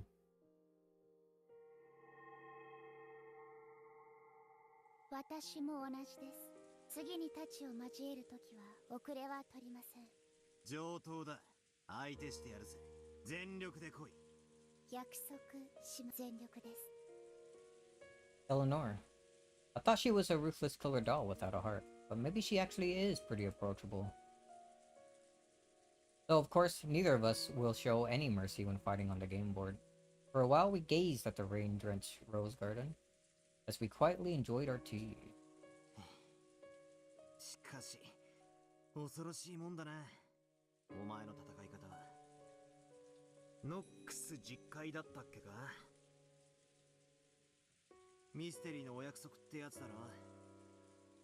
はい、我が父が考案した戒律です。隠し扉は存在してはならない。ノックス第3条だっけか？だから探偵は隠し扉を探す必要さえないわけだ。なかなかの暴論だな。Birkenstock talked about this. He said that even searching for hidden doors was a waste of time because they're forbidden by Nox's third commandment. It made me want to argue back and say it isn't so uncommon for a rich family's mansion to have a hidden door or two built into it. But apparently you can get away with that kind of rule in this mystery genre. As an aside, there exist many wonderful mysteries in which hidden doors appear, and where hidden doors are a theme. Though of course it is limited to novels which have the premise that hidden doors exist. Without that premise, hidden doors mustn't exist. So if that premise isn't there, there's no need to search for hidden doors. I think that's probably the essence of a ridiculous argument. I get the feeling that the detective trying to expose the truth and the illusion trying to mask it with fiction are getting blended together, leading to a bizarre form of arrangement similar to a devil's proof. Making a locked-room murder seem to be accomplished by a witch with magic, that's fantasy. Exposing that it's a human's crime done with tricks, that's anti-fantasy. Investigating all possibilities to expose what the tricks are, that's mystery. But claiming that possibilities with no hints supporting them are unworthy investigation, that's also mystery? Hidden doors, by definition, are hidden in a way that there can't be any clues. Would claiming that hidden doors therefore necessarily exist, even if the detective can't find them, be anti-mystery? That's enough of that. This argument is too far of a digression from the riddles I'm actually supposed to be solving. My fight is very simple. I'm only fighting to explain that it was possible for a human to carry out these crimes, which were supposedly carried out by a witch. This whole discussion about mystery and anti doesn't serve any purpose. So I can't bring myself to have any particular interest in the rules known as the Nox Decalogue. ノクスはお嫌いですか？苦手だな。隠し扉の存在を調べもせずに全否定可能なんて。悪魔の証明並みにうさんくせえな。ファンタジーの対極のはずなのに。なぜか同じ論法になっちまってる気がするぜ。言い過ぎだ。お前の親父が作ったんだもんな。お気になさらずに、戯れに過ぎないとおっしゃる方もいらっしゃいますので。バトラ君には実会はかなり傲慢なものに感じられるのでしょう。正直なところを言えばな、隠し扉は存在してはいけないから調べる必要さえないなんて、頭のネジが落ちてないかどうか一緒に床を探してやるところだぜ。ではバトラー、その第3条をなかったことにしましょう。そうなったら密室ミステリーはどうなるでしょうか？ What if Nox's third commandment, hidden doors are forbidden, didn't exist? 密室トリックのオチに隠し扉が OK になるってことか。手がかりや伏線のある隠し扉ではありません。隠しなのですから無論探偵にも発見できない隠し扉です。バトラ君はよく悪魔の証明により発見できない X の存在を仮定して戦いますね。つまりはそういうことですよ。最悪だな。密室ミステリーが読み物として破綻しちまう。That was another way of saying that those kinds of stories would simply no longer work. No one would want to try solving a mystery in the first place if they knew the answer might just be an unforeseen hidden door. せめて隠し扉はありませんと保証してもらってからじゃないと推理する気も起きない。なるほど。ノックス第3条は必要だな。それがなけりゃ密室ミステリーは読み物にもなりゃしねえ。推理する気も起きないとはつまりどういうことですか？つまり読む気もしねえってことだな。そういうことです。人間は推理可能だという保証を得なければ思考さえできないか弱い生き物なのです。推理可能、すなわち頑張れば解けますよという励ましが必要なのです。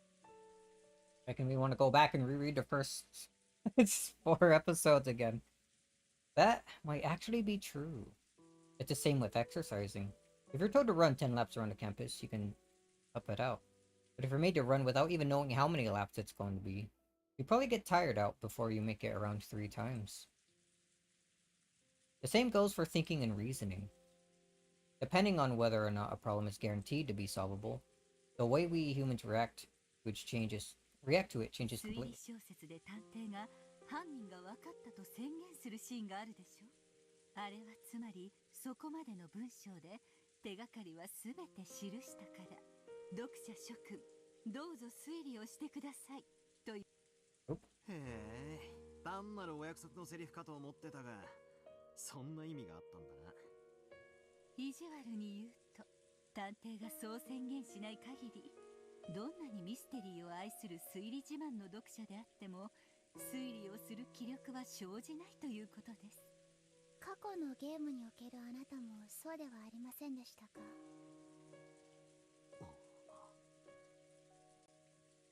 Come to mention it. Maybe that really was the case. A fight against Beto began in earnest starting with the second game, I think. Beto threw locked room mysteries at me at first. I didn't seriously try to tackle them. After all, I knew nothing except that people had died in a locked room and that the windows and doors were all locked from the inside. I had basically no hints, so I refused to debate on the grounds that I couldn't fight because the lack of clues made reasoning impossible. After that, Beto sneered at me, didn't she? Asking whether I would repeat that over and over forever in an endless repetition of moves. At that time, Beto said this. 貴様ら無能どもがいつも嘆いてみせる思考停止の理由、情報不足。そしてそれに対し情報を与えると、今度はその情報の真偽を疑う根拠否定。便利よな。無能を棚上げする実に小気味よい言葉よ。Then she said she'd give me reliable information that couldn't be denied, and created a rule called the Red Truth. Only after Beto had done all that for me did the curtain finally rise on my battle with her. 俺はベアトに、この物語は挑めば解けるという保証をもらって、初めて同じ土俵に上がったというわけか。ベアトリーチェ、不思議な方です。謎こそが魔女の住まう狭間なのに、自らその謎を暴くことのできる赤き真実をあなたに与え始めたのですね。You could say that the Red Truth is a hint Beto gives me so that I'll agree to compete in this war of reasoning. It's a carrot. Being given a hint being given a hint is like she's saying, go on, try solving it. It is possible. An enigma which is guaranteed to be solvable can't be called a true enigma. これではまるでベアト自身が自分は本当は魔女じゃないって自分で認めてるようなものじゃないか。おやおや、確かにそうなりますね。本当におかしな子です。Beto gave no answer. With gray eyes, she did nothing but blankly stare at the steam rising from her black tea. 我が父は思考する力に杖を与えるために実戒を生み出したのです。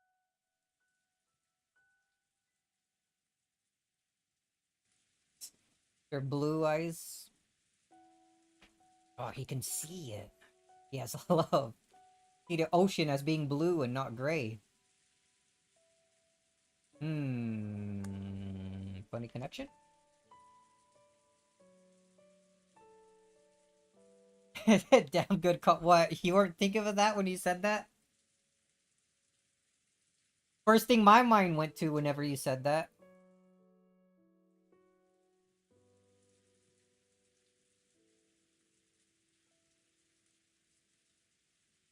My father created the clock that acts as a crutch for the power of thinking. 決して物事を傲慢に決めつけるためではありません。思考する力に。そうです。ノックス第8条、提示されない手がかりでの解決を禁ず。これは手がかりなしに当て推理で推理をしてはいけないという意味だけではありません。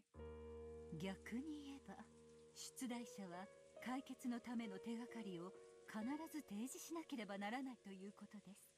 つまり実戒に従うなら全ての謎には必ずヒントがあり、よって必ず解決は可能だと保証されていることになるわけか。I see.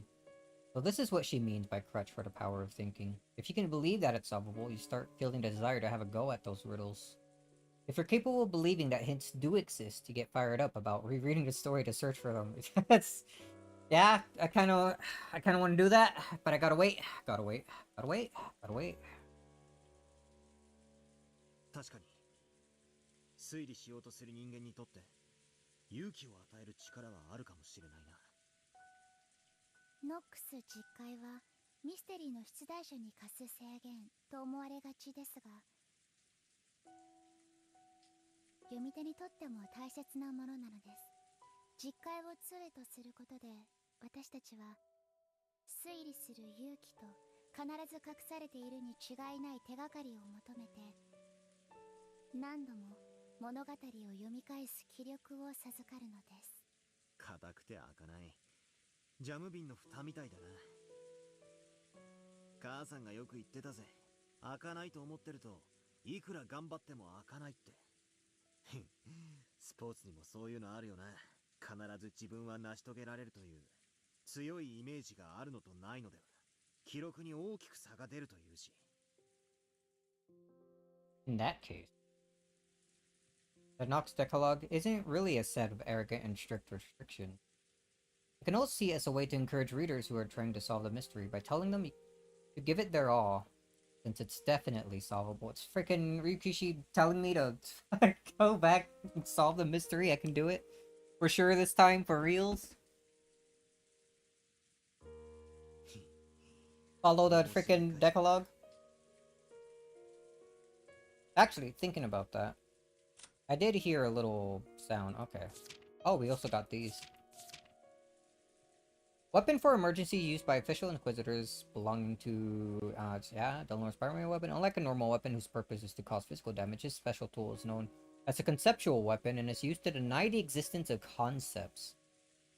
It is impossible for the target to use any defensive concept, whether physical, mental, or conceptual, to defend against this weapon, including such concepts as physical barriers, mental isolation, and conceptual inheritance. Because the weapon denies concepts themselves, even the concept of resisting an attack does not exist, and it's impossible for the target to persist regardless of their stamina. Sounds OP. Similarly, all supernatural forms of persistence are also impossible, including transference, time reversal, recurrence, and inheritance, because concept denial confirms to the verdict procedures dictated by the Great Court. Any future concepts that employ superlegal methods will also be denied immediately upon appearance. In addition, when the red key forms a complete barrier, no concept of evasion can succeed either. Defense is impossible, evasion is impossible, persistence is impossible.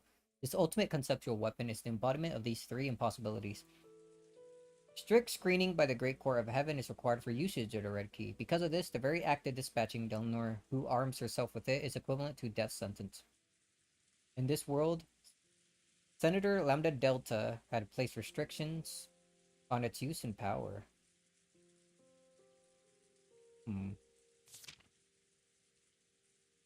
Old experience for Cluemass Sword. Primary weapon used by Official Inquisitor. Like the red key, is a conceptual weapon, but instead of denying the existing concepts, it's used to create self-doubt and forces others to deny themselves. For this reason, it is called the blue key of reflection, in contrast with the red key of judgment. Unlike the red key, it is possible to evade and defend against. However, while the red key has severe restrictions regarding how it can be used, the blue key can be wielded with great ease and is used at will in all situations. Furthermore, because the shape of conceptual weapons is also purely conceptual, their outward appearance differs depending on the individual Inquisitor. In Delnor's case, they appear as a longsword and a short sword, but some use them in the form of spears or guns, while others make them take shape as phenomena such as magics or miracles. The red and blue charms used by Gertrude and Cornelia are yet another shape taken by these keys. Then you hear the exact rules that I guess the story uses. Umi uses. 10 Commandments created by Dunlor A. Nox's father, used in heresy trials. Forbidden for the culprit to be anyone not mentioned in the early part of the story. It is forbidden for supernatural agencies to be employed as a detective technique. It is forbidden for hidden passages to exist. It is forbidden for unknown drugs or obscure scientific devices to be used. Not included? What was this one? I forgot what 5 was in that, like, thing you sent me long ago. Oh, that's... Oh, the Chinaman one. Right.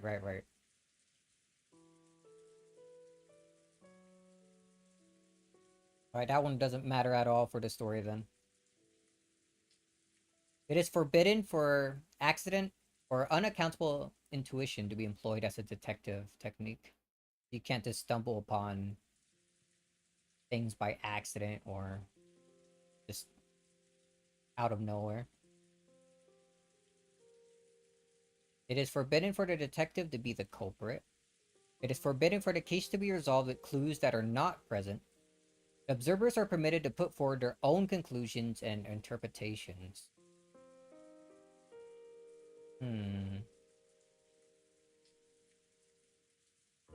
It is forbidden for a character to disguise themselves as another without clues. This tells me that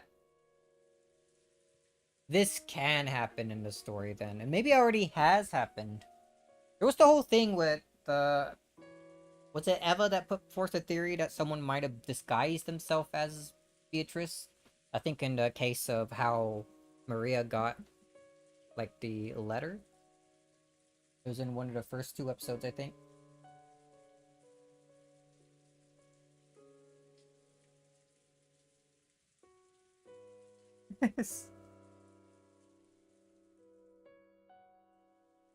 Guess so. Debate over the interpretation of these laws continues to this very day, and has become the source of countless unfair controversies. While fundamentalists call any infringement upon these commandments heresy, revisionists point out that many canonized geniuses have violated these rules. That makes me think that some of these rules can indeed be broken.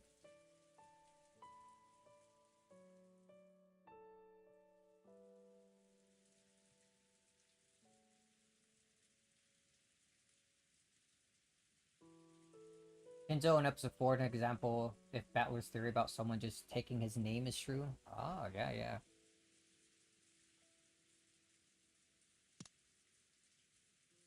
Alright. Oh, let's continue. Interesting. I'm gonna have to try keeping those 10, like... Well, I guess 9, since one of them doesn't matter. Like, rules in mind.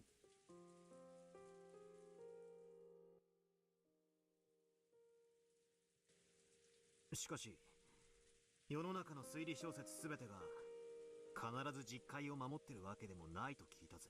そういう作品にぶち当たった時騙されたってことにはならないのかよ。実戒もまた解釈の一つに過ぎず、全てのミステリーに適用できるものではありません。父の原理主義者の方々は実戒を破った作品を激しく糾弾される方もいらっしゃるようですが。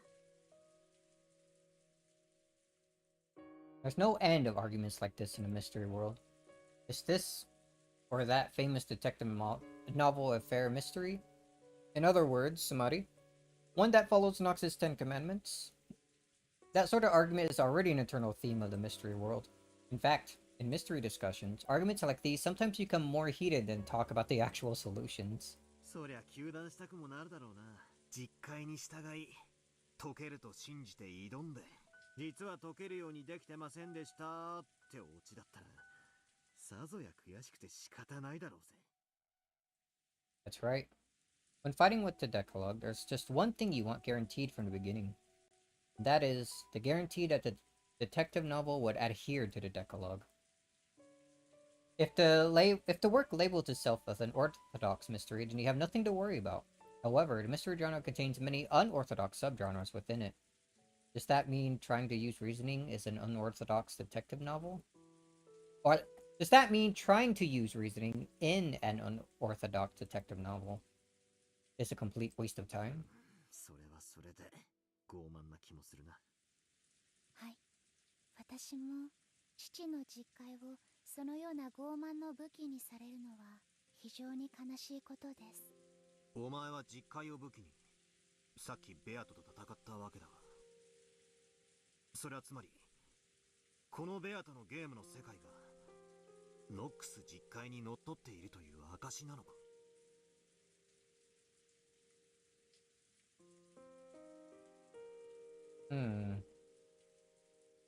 When I asked that, there was a strange silence. Virgilia, Eleanor, and of course Beto remained silent for a while, almost as though my question had touched at the core of something. それは私の口からは言えません。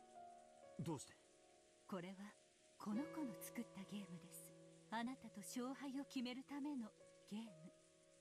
この子はそれをミステリーとファンタジーの対決のように呼んでいました。しかし残念ながら本格推理とは一言も言っていません。すなわち実戒にのっとっているという保証はないということです。しかし同時にミス・ベアトリーチェはあなたとの勝負のゲームだともおっしゃっています。それはすなわちあなたにも勝利する余地があるということ。すなわち推理は可能だってそう言いたいのか。Don't show Nox believers a Danganronpa game.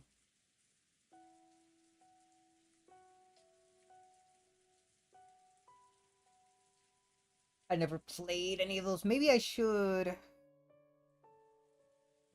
The whole, like, debate thing that those, games have, like, always looked interesting to me. But that's, like, basically all I know about the series is that whole, like, round table, like, shouting at everyone thing that goes on.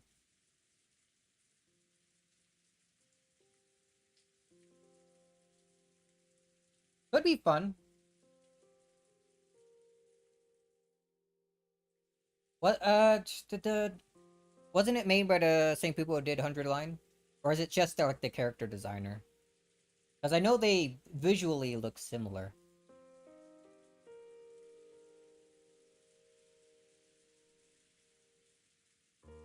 Deduce the solution. この子に言わせればおそらく推理は可能となるのでしょう。しかしこの子とバトラ君が送り手と受け手の関係であるように二人は異なる存在です。ベアトにとって推理可能なつもりで出題したものがあなたにとっても推理可能なものなのかは別の問題です。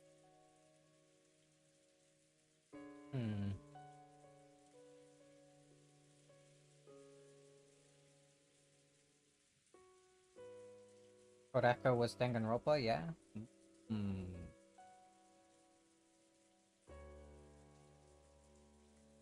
Those are certainly names. I would assume both of them were involved in making 100 Line, but separately they made their own things. I guess with Danganronpa and Zero Escape. For example, let's say we pose a simple riddle that any Japanese person would be familiar with. I'm not Japanese, though! However, if the person we're telling this riddle is a foreigner with a Japanese-English dictionary in their hand, it might be almost impossible to solve. In other words, it's possible to solve, or it's possible to have a one-sided solvable problem, which might be easy for the questioner, but extremely difficult for the person trying to solve it. When is, like, somebody asking a question ever not know, like, the answer, though? Like, if they're asking someone to solve a question with the intent of, like, them solving. I I don't know how to explain that. Whatever. You get me. Shut up. Both 100 line directors as well as writers. Oh, sounds interesting to me. Maybe. You know what I need to do? There's Tai 2, which I want to play. But there's also a freaking Final Fantasy 7. I still gotta play Rebirth, dude. I bought it how long ago and I still haven't played it. Maybe I should start that Monday. It'd be nice as like a change of like game genres that I've been doing. Alright, I'm getting sidetracked. My mind is going elsewhere. Black bar is too long. It is. I'm gonna get the pumpkin yelling at me. By the way, do you know the foreign riddle? Why do dragons sleep all day? The answer is because they fight nights. So stupid. That's a riddle from the English realm. No, I got it instantly. I wonder if that was harder to guess in like Japanese. Probably. I guess that hammers in that the whole thing that we're talking about, where they had like a riddle in one language that might be hard to tell a foreigner. It's a riddle from the English realm, so it might be a little tough for a Japanese person. だからこそ私はこの物語がバトラ君に絶対に解けるものだと約束することができません。しかしこれだけは約束できます。赤き真実でそれを保証します。あ？なんだ？ベアとはあなたに解いてほしいと願って解けるようにこのゲームをこの物語の謎を生み出しました。Ah, Beto wanted you to solve it, so she created this game and the riddles of this tale to be solvable. それだけは私が赤き真実で保証します。Can't trust that knock second. Shut up. It was the one guarantee that all those who try to use reasoning desire. その答えが我が父の実戒にのっとり導き出せるものかは分かりません。しかしバトラが悩み苦しみ推理の指針を求めるときにもしも思い出したなら我が実戒も試してみてください。再び挑む勇気とひょっとすると何か新しい発見を与えてくれるかもしれません。ありがとうよ。心底行き詰まったらお前の戦い方も参考にしてみるぜ。いいのかよ。敵に塩を送っちまって。You apparently need it. I mean, you lost. 手土産も持たずに訪れた茶会です。茶花の代わりとなったなら幸いです。それに私と再び相まみえたなら、そんな悠長なことを言っている暇はおそらくないでしょうから。Noxus Decalogue and Virgilia's Red Truth. Oh, he's repeating it. 解けるようにこのゲームの謎を生み出した。In other words, Samari, Beto thinks I can solve it. Isn't that proof that it's possible to apply logic to this? Of course, that's from Beto's point of view. And doesn't necessarily mean that it will be possible for me to work it out. But compared to before now, when I didn't even know whether applying reasoning was possible or impossible, that one sentence might give me a great deal of courage and strength. At least, it has the power to silence any negative thoughts about it just being useless anyway. 推理できると先に相手に証明させなくては推理をしない。まるで奥手な若者の恋愛のようですね。恋愛？Yeah, it can't be seen without it. 自分のことを愛してくれると相手が先に証明しない限り、自分も相手を愛したくない。でしょ？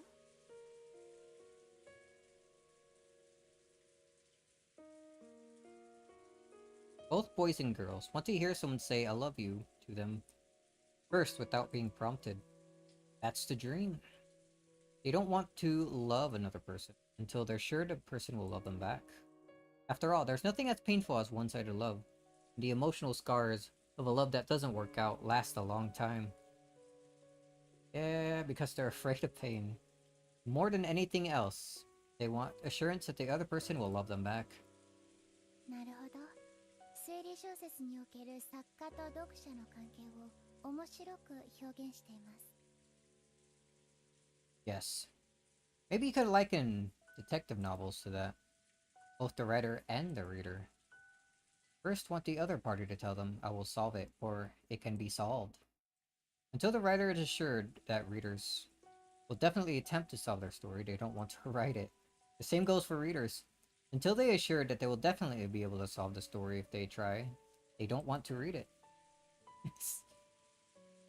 We all be loving Ryukishi. Wait, when does that new Silent Hill come out?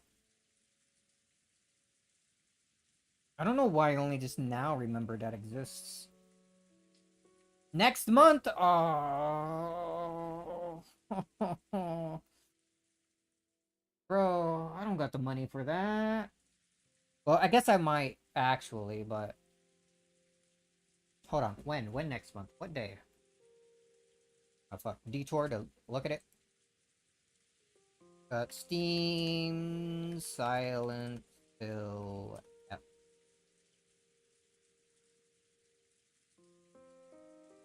The 24th! Borderlands 4. The 12th!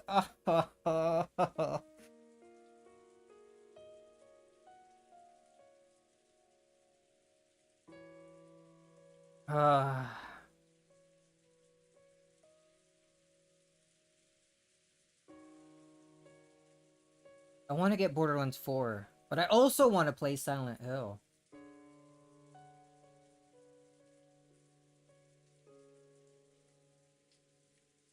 Dude, why can't, like, it just be another month for either of them?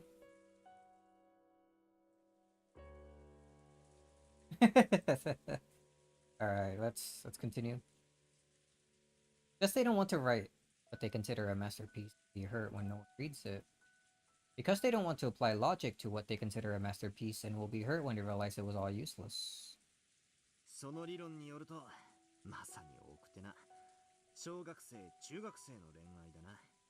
気があるくせに打ち明ける勇気もなく、相手の告白を待って、もじもじしたまま何の進展もなく、ひと夏が終わる。いやいや、他の男とくっついちまうことだってあるぜ。俺の初恋もそんな感じだったさ。Along with these one-sided feelings they can't express, they lament the passage of summer which will never come again. And the days of their youth end. The writer who wouldn't write until he gained the support of readers goes for all eternity without releasing his maiden work. The reader who waited for the writer's rise to fame goes their whole life without knowing the joy of the mystery genre. その卵が先か鶏が先かという奥手な恋愛はどの段階にまで進んだら相思相愛の関係になるのですか？それは積み重ねだろうな。まず友達関係から始めてコミュニケーションを増やし、こいつはきっと俺のことが好きで俺もこいつのことが好きだと疑えなくなった段階を2人が共有できたところで、まあ多分自然と恋人関係に進めるんじゃないかと。唐突な告白で始まった関係は割と別れることも多いが、実は互いに告白したことがなく気づいたらずっと一緒にいたって連中の方が案外付き合いは長いってのが俺の今日までの印象だ。つまり互いが相手を信じる信頼関係が生まれたらということですね。かもな。意外だぜ。ミステリーってのは作家と読者のバトルだと思ってたんだが、実はそうじゃないのか。ええ、互いが信頼し合った上でしか成立しない愛ある関係なのですよ。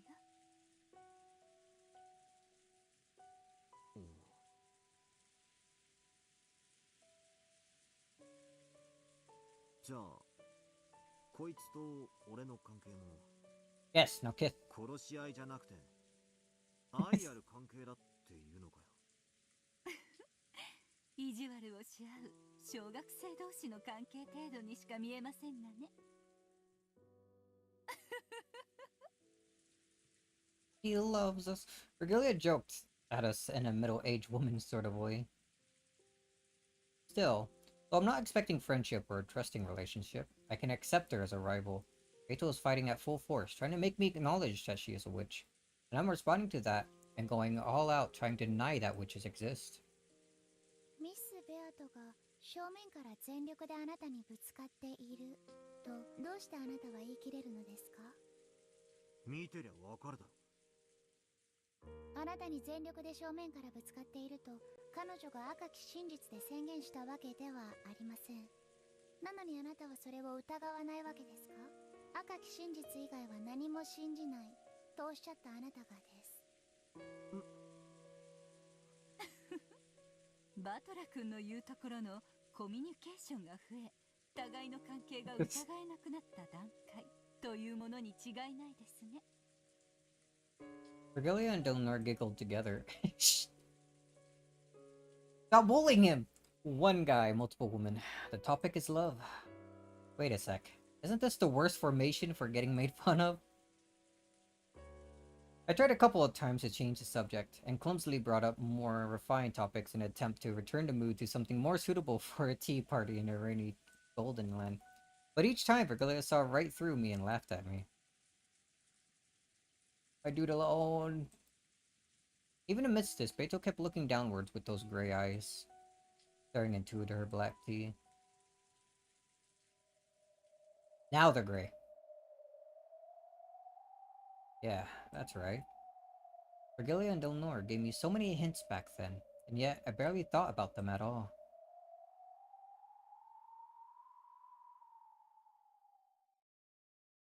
It's way too late now, but let me think. Now that it's too late to change anything and I have an endless amount of time on my hands, let me think.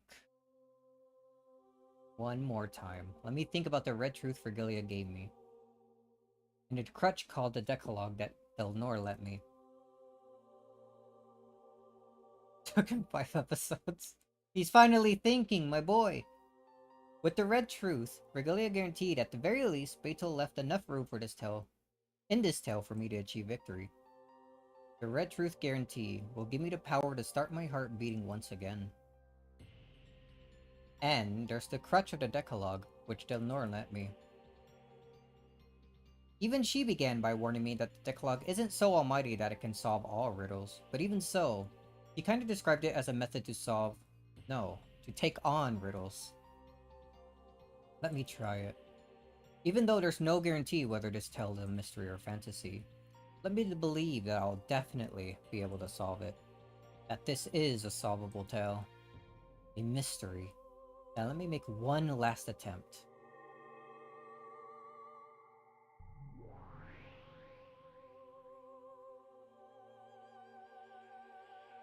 When I came to, I was suddenly in that strange tea room, where I'd often argued furiously with Beto across the table.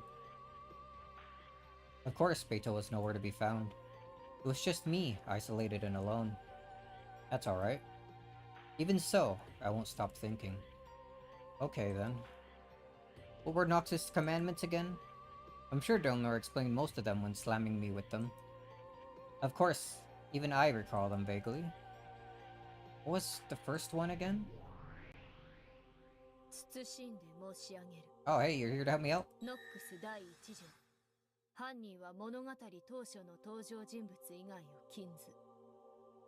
For full immersion, reread the first 4 episodes right now?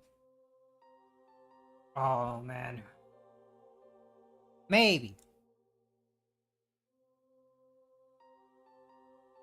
Don't tempt me. Forbidden for the culprit to be anyone not mentioned in the early part of the story. When I muttered about what the first one was, Delnor's subordinate appeared, as if to answer my question.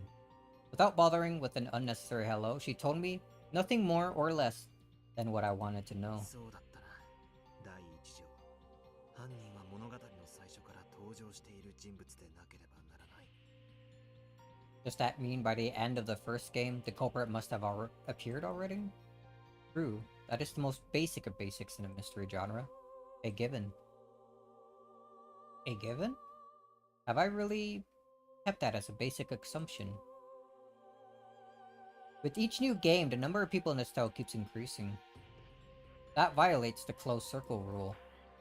From that moment onwards, everything is screwed up. Did I give up on the inside? Thinking that the true culprit or mastermind must not have shown up yet and that reasoning was therefore useless?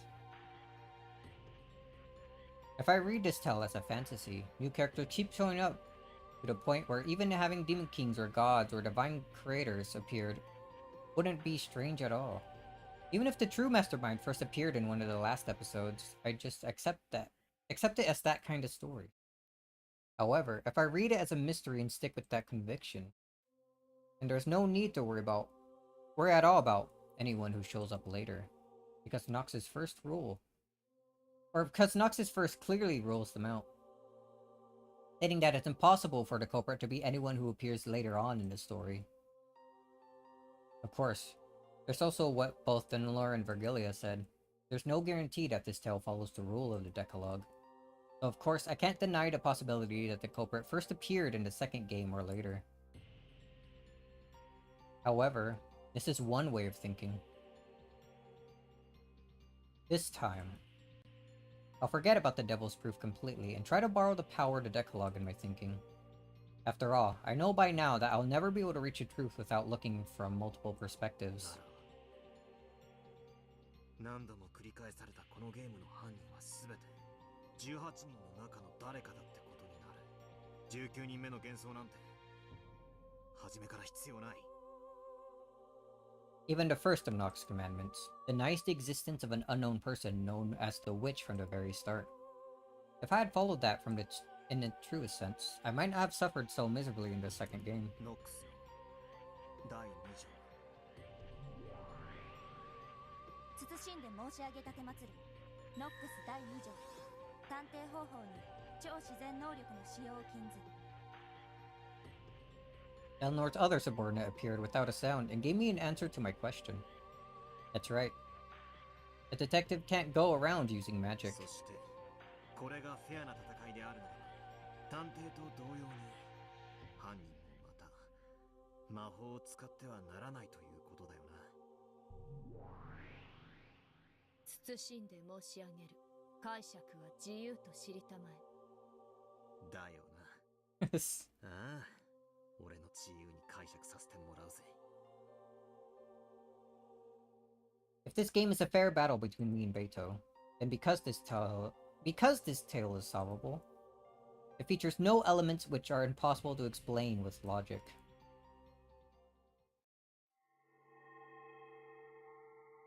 In other words, magic cannot, must not, exist. When it does appear, I shouldn't suspect that the mystery element is breaking down, but I should instead question why it was shown and suspect the witnesses and observers. That's right. That was Beto's greatest weapon in the second game. Depictions of magic that have no place in a mystery. By showing me that, she forced me to think that this tale wasn't a mystery. And therefore, that reasoning was impossible, and I surrendered. However, if I believed unshakably that this was a mystery, it would have been completely obvious to doubt the witnesses who claimed to have seen those things. At the end of the first game, it was revealed that this tale had been passed on to people in the future in the means of a message bottle. Someone wrote down the incident in the form of a story. In other words, this entire story is a world which includes the personal opinions of an observer. Namely, the person who wrote that message in a bottle. In other words, Smutty, the observer isn't God, it's a human. Therefore, there's no guarantee that the depictions are truly impartial. By the end of the first game, it had already been made clear that the text violated a constant premise of mystery stories, that they must be told from a god's eye view.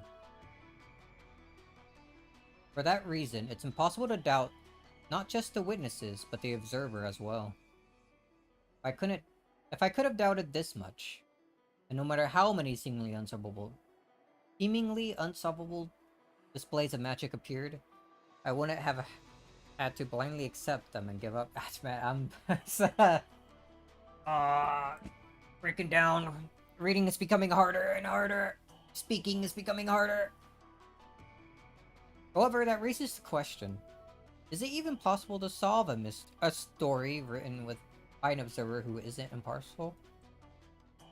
All reasoning ends here if you get obsessed with this.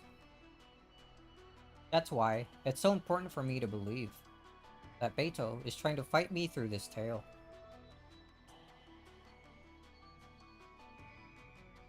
Because it's a fight. That means I've been given the chance of winning. And the fact that I've been given that must mean that reasoning is possible. This part is the hardest.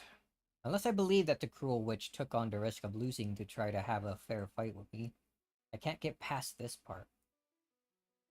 Virgilia's right. Just like love. If I can't believe that Beto's fighting me head-on with everything she's got, I won't be able to reason any further than this. Alright, I'll admit it.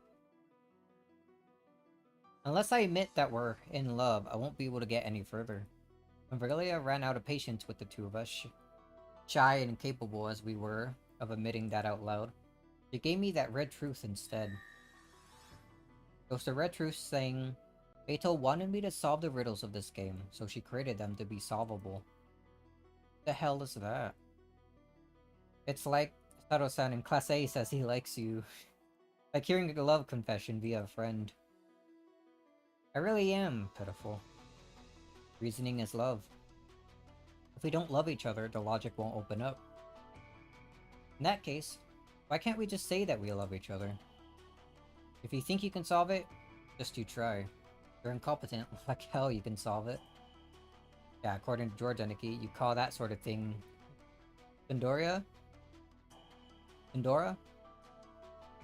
That brutal witch is finally starting to look a bit cute. Just a little bit, maybe. If I meet her again, I want to try saying you're such a Sundora. If I meet her again, somewhere.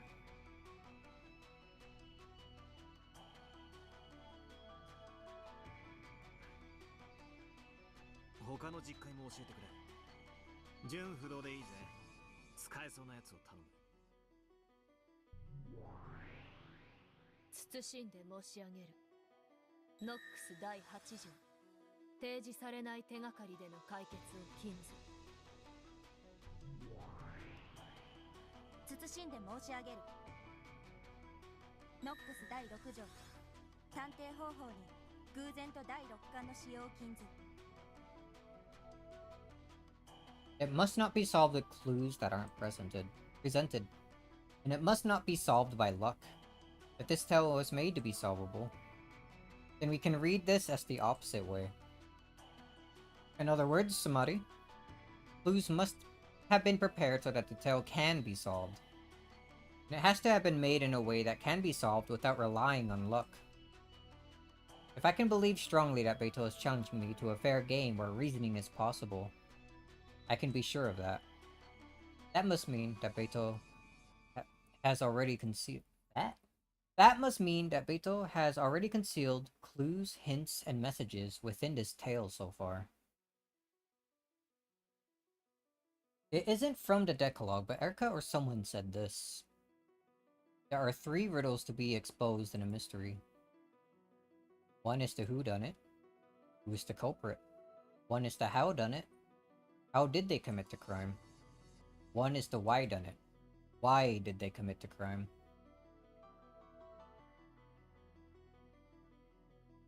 I wish she at least included a line or two from Battler about why they always skip the 5th. Don't worry about it. It's fine. You're thinking too much. All of this means that clues related to these 3 riddles are already present inside this tale. No. Strictly speaking, it's like this. Beto scattered hints about because she wanted me to solve those 3 riddles. Though, whether I'm capable of catching those hints or not is another matter. Even if you pose a riddle thinking it's easy, it might be difficult for the person trying to solve it. Therefore, it's only natural for there to be a difference in how difficult each person thinks it is. That's why. As Beto went through each successive game, she watched me closely and tweaked the game as needed to get a good arrangement. When Beto realized I had completely surrendered in the second game because it was too hard, he secretly worried. If I surrendered and lost the will to fight, the game would no longer remain on an even footing. Therefore, in order to make me regain my will to fight, from the third game onward, she set things up in a way to make it easier for me, giving me tips on how to fight and a few hints. The appearance of Virgilia and Renov was obviously so that they could help me. Dude, that's a sick animation. I missed that during the whole fight they had? What the hell?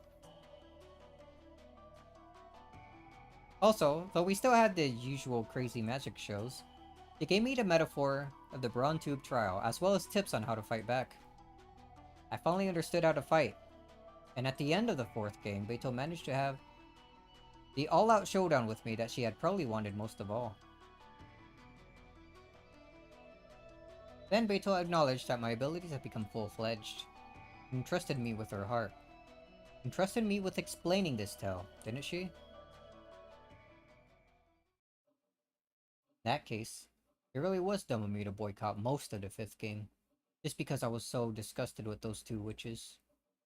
It doesn't matter who the game master is, all I need is to search for the truth. In Beto's game, on the contrary, I should probably thank those two witches just a little for continuing the game in Beto's place now that she's gone and left everything to me. Of course, I doubt those evil witches were trying to do anything of the sort. Culprit, crime, motive. The answers, the hints to those three ultimate riddles must be scattered throughout the tale shown so far. It's probably a very faint light, like trying to find beads that have fallen onto a sandy beach. They're definitely there. However, they're so faint that unless I believe strongly, there's no way I'll be able to find them. 金家慎んで申し上げる。なんだ。物語を遡りたまえ。Go back. 今の汝には真実のか弱き光を見逃さぬ目が与えられていると知れ。物語。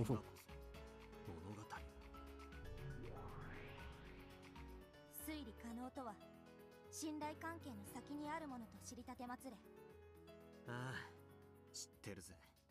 いや、今ようやく気づいたかもしれない。It's something that has been repeated over and over again throughout the tale. Persistently show. 愛がなければ真実は見えな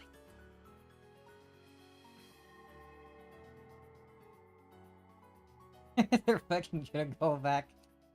Slowly, the tea room dissolved into darkness. Then, as though I was slowly sinking into a pitch-black sea, I passed through the cracks of the long journey I've taken with Beto. I kept on falling and falling. It was a bizarre experience, like crossing over the boundary of sleep while still conscious.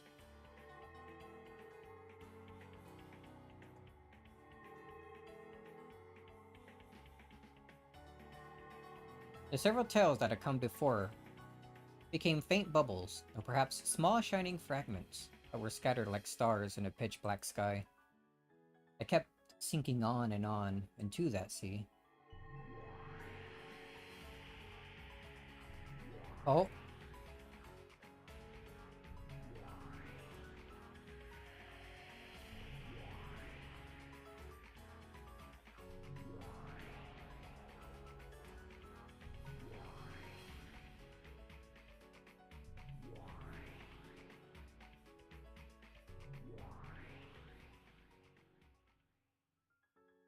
The tales up until now.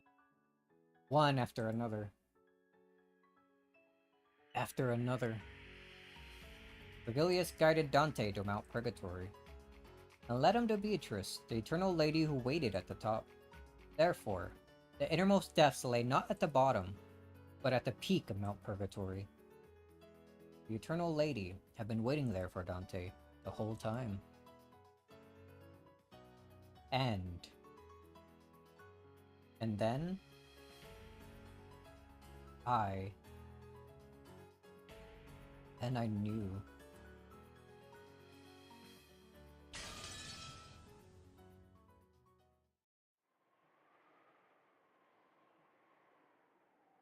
I finally reached the truth. In the depths, no. At the peak of Mount Purgatory. Idiot. You really are an idiot.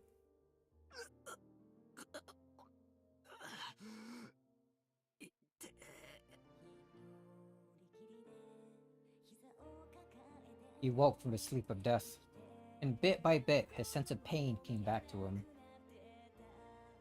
As Battler hung there, pierced by the longsword, his head still tilted towards the heavens, life gradually returned to his face through an expression of suffering.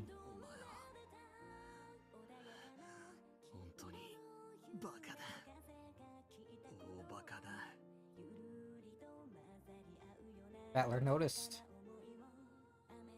The whole time, Beta had been snuggling up against him, sleeping. And when he held her, he found that it was not Beto, but her crumbling remains.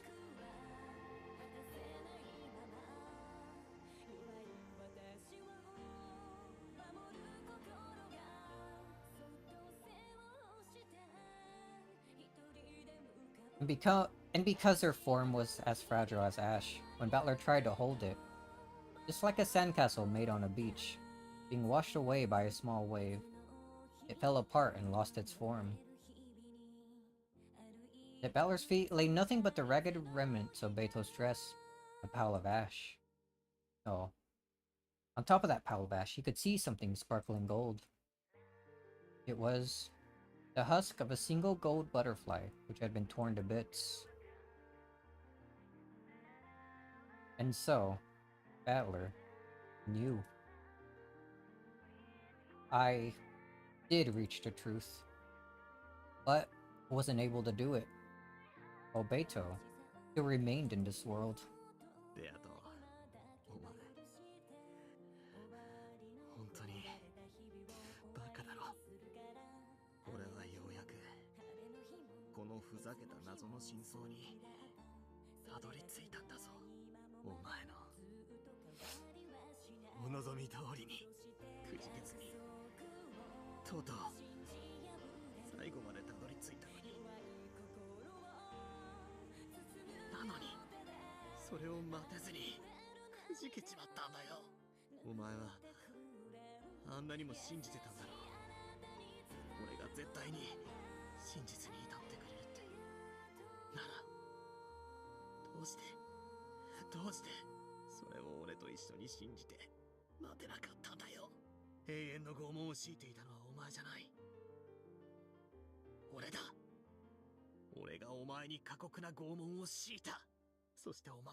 It's my fault.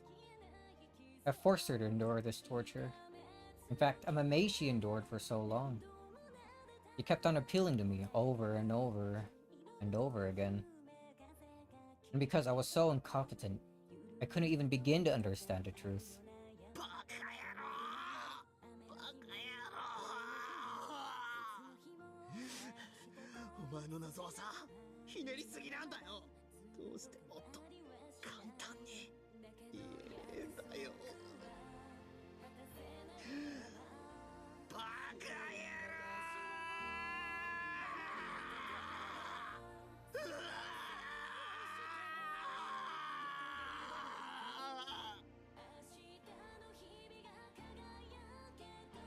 The scream of pain filled the cathedral of sorrow.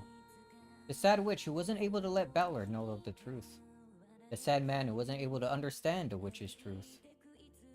Battler howled in anger and sadness for the both of them. The clock hung in the cathedral showed that it was midnight on October 5th, 1986. Time was up for everything. We're just going to create a riddle as hard as this and then be so proud of it. Don't go and set a goddamn time limit on it. いや、それほどのわずかな奇跡の中に、お前が祈ったんだよな。お前もじいさまと同じだったんだ。Prayed for and bet on the power of a miracle. One so unlikely that it was totally impossible, less likely than finding a bead you dropped on a Sunday beach. And because you did, I have now arrived at that miracle.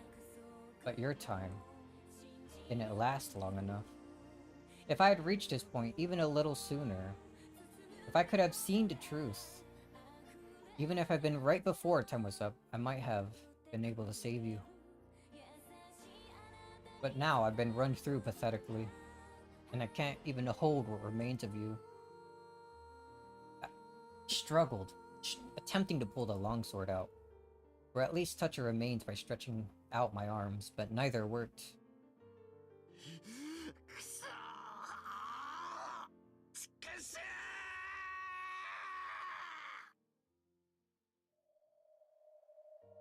At that time, I noticed a golden glint in the palm of my hand. It was a single wing from a gold butterfly. That small fragment of gold was the only piece of betel that I was permitted to touch. I cried with all of my strength, ripped that fragment, and pressed it against my head, apologizing. Why couldn't I reach the truth earlier? Then I pressed it to my chest, promising that even though things had come to this, I would never again lose the truth. When I pressed my hand against my chest, the sword piercing my chest cut my wrist and blood dribbled out. The blood spread throughout my fist and must have soaked that gold fragment with my red blood. It must have been the only way of telling her that I found the truth she wanted to tell me. I clutched the wing of the gold butterfly with my freshly bleeding hand and pressed it against the red sword that impaled me. In this moment, Ushiramiya Battler knew and understood. He arrived at the entirety of this tale.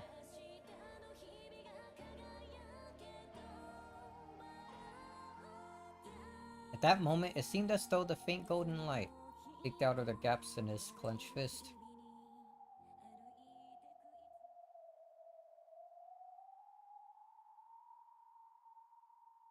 The two witches had their backs turned, and Erica was laughing at Battler's corpse. 本当に無様ですね、バトラさん。あなたの愚かさを石像にして永遠に。え？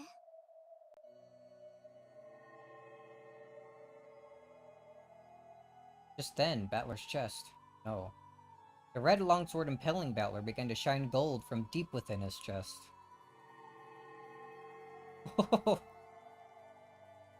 That bright golden light began to change the red sword's color, turning it gold. 何事？バトラがこれは何？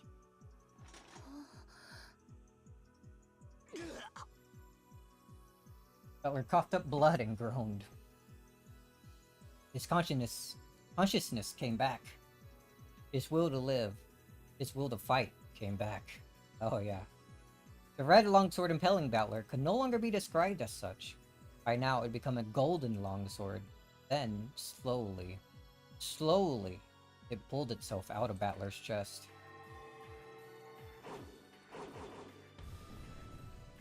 After it had finally pulled itself out of Battler completely, it flipped through the air and stuck upright into the ground in front of Battler's eyes, as though it knew who its master was. Battler, crawling on the floor and moaning, grabbed the golden longsword. And though it looked painful, he slowly rose to his feet once again.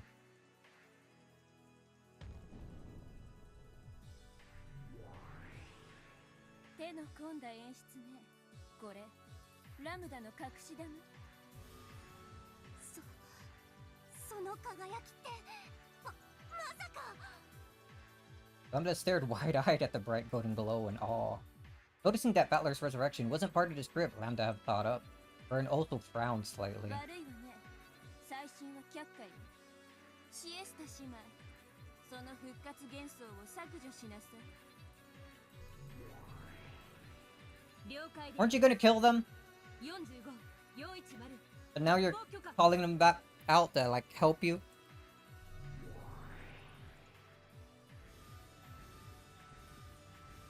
Oh, but it's not gonna work, is it? それが IFF エラーコード999。ヒュー。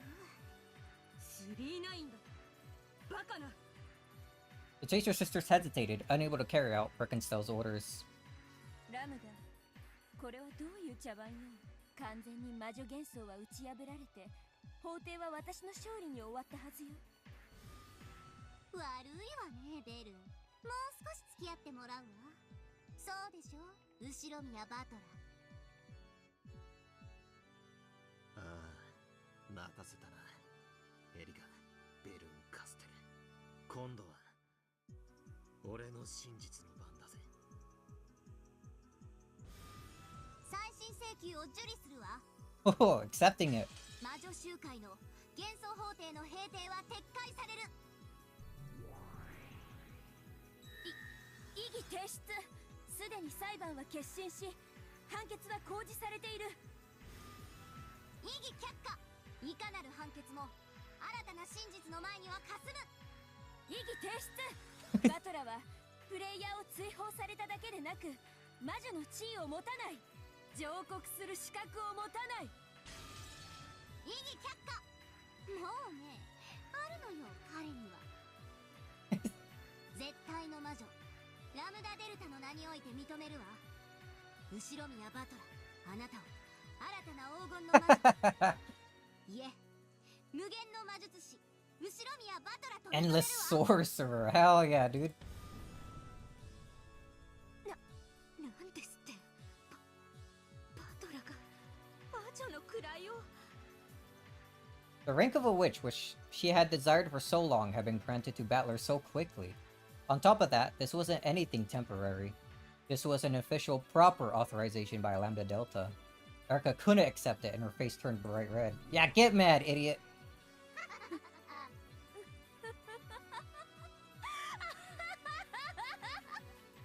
最後の最後まで楽しませてくれるわ。あの子のゲームはいいわ。付き合ってあげる。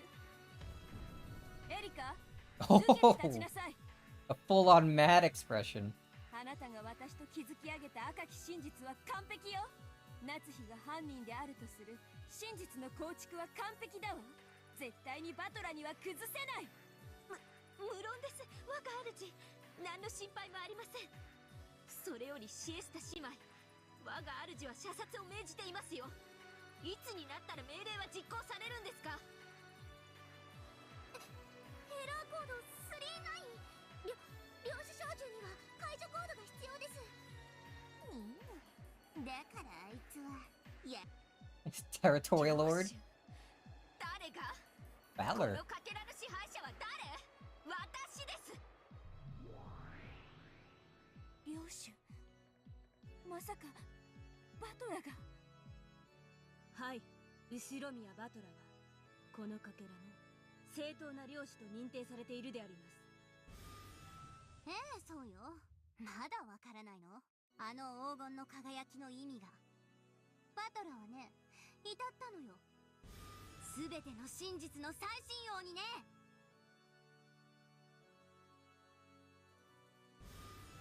だからバトラは今やこの世界の物語のゲームのすべてを理解している。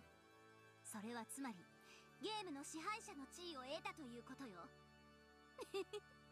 それを信じたくないでしょベルン。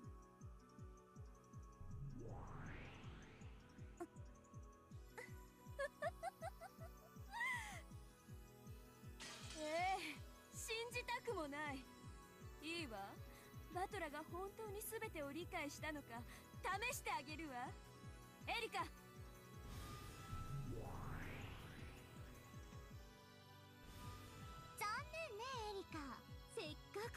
けらの領主に任命されたところだけれど、それを剥奪するわ。このかけらの新しい領主は後宮バトラよ。悔しい。ねえねえ、悔しい。せっかく領主になれたのに、いきなり剥奪ってどんな気持ち？どんな気持ち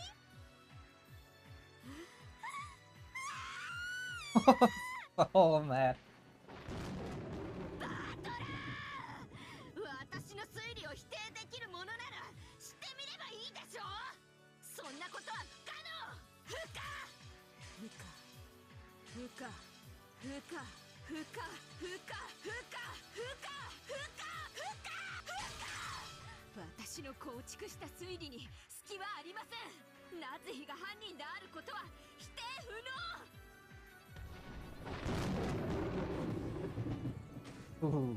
俺は夏日おばさん以外が犯人である推理を構築できる。Taking it in red. 確かにお前の真実は否定不能かもしれない。ならば同時にお前の真実は俺の新しい真実も否定できない。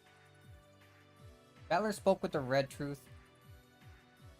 Or Battler spoke with the red truth allowed him by his status as a sorcerer.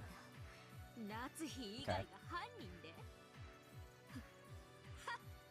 どうやってドラノール、バトラさんの門限に付き合ってあげてください。I mean yourself, coward.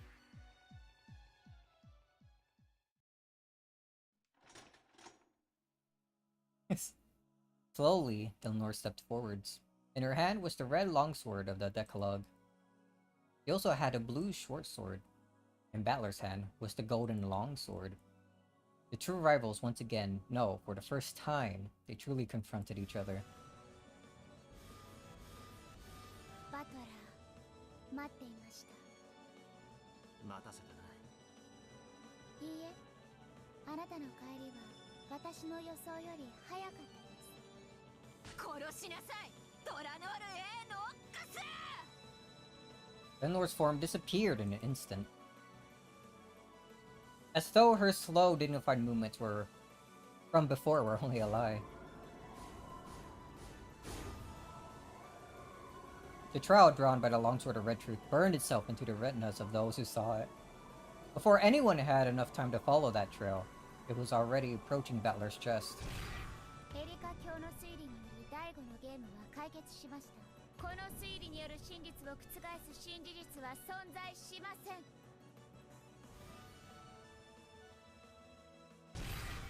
他の解釈で異なる真実の提示が可能だ。異なる真実の並列により両者の真贋を問う。 In this closed-off world, it's possible for differing truths to exist at the same time. Furthermore, as long as multiple truths exist, it's impossible to claim that any of the truths are the single truth. In other words, Samari, even if you can't overturn Erica's reasoning by questioning its credibility and conquering it, I can defeat it. ベルンの推理は完璧よ。簡単には覆せない。でもね、ベルンの推理と互角の推理を提示できたなら、戦いは氷結となる。すなわち、いずれかの真実は打ち破られて否定されることがあり得る。笑わせる脚本だわ。悪魔の脚本はやはりこうでなくっちゃ。では問いましょう。夏日以外の誰が犯人という仮説ですか？ Battler's golden longsword drew both red and blue trails at will. 夏日おばさんの告白した19年前の赤ん坊による復讐で構築可能だ。ノックス第1条。犯人は物語当初の登場人物以外は禁ず。第5のゲームより登場した人物に犯人は名乗れません。その19年前の赤ん坊は最初から俺たちの中にいるとしたら、例えばそれが俺だとしたらWhat if it was me?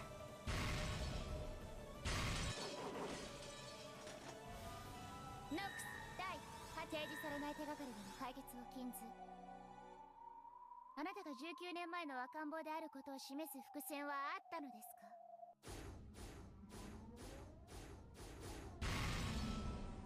第4のゲームにおける俺が母親アスムの息子でないとする赤き真実、第1のゲームおよび今回のゲームにおける親父の隠し事の気配。 Oh, he did want us.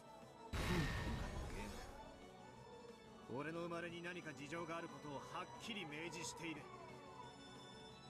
Why did he think he was gonna get killed if Battler knew, though?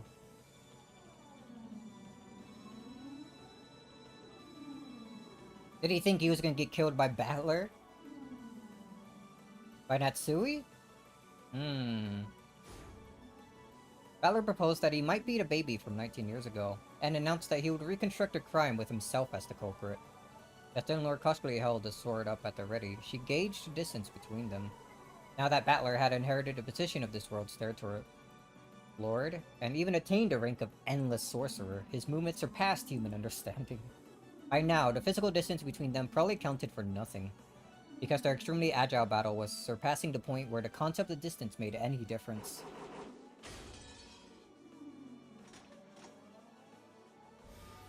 まずは見事です。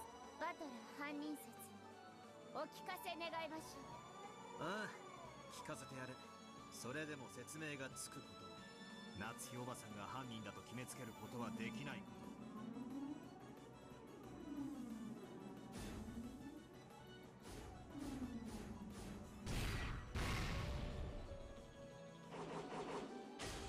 あ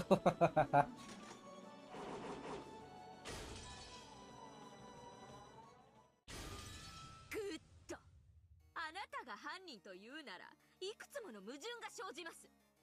Final answer. その矛盾があなたのか弱い真実を刈り取る。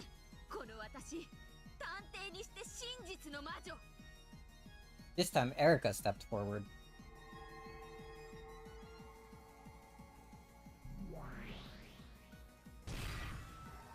She gets a scythe, dude. In her hand, there appeared to be a scythe, like one a Grim Reaper might hold. A ruthless scythe for reaping everything that threatened her story. 犯行時刻は24時からの1時間しかありえない。あなたはその1時間の間、屋敷の食堂にいます。よって犯行は不可能です。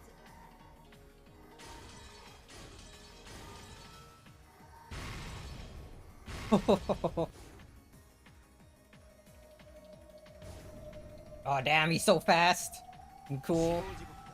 24時からの1時間の間と特定はされていない。 And not been specified, the time of death was during the single hour after midnight. 犯行は24時から午前1時までの間でなくとも可能だ。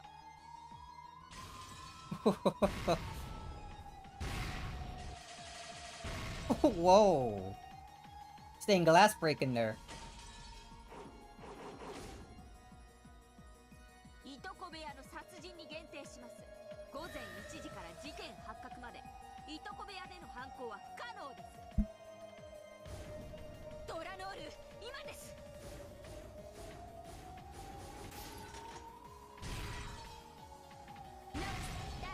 提示されない手がかりでの解決を禁ず。いとこ部屋で実際に犯行が行われたなら手がかりが提示されなくてはなりません。それが朝まで室内の異常を監視していた探偵であるエリカ卿に与えられなかった以上、犯行は不可能です。 事件発覚とは俺が悲鳴を上げて全員が集まった段階のことだ。そこまでに殺すことが不可能であって、それ以降に殺すことが可能だ。 I killed him after I screamed. Valor used a blue flash to reflect both the red truths that Erica and Eleanor had flung at him. Really going all in with them being the culprit.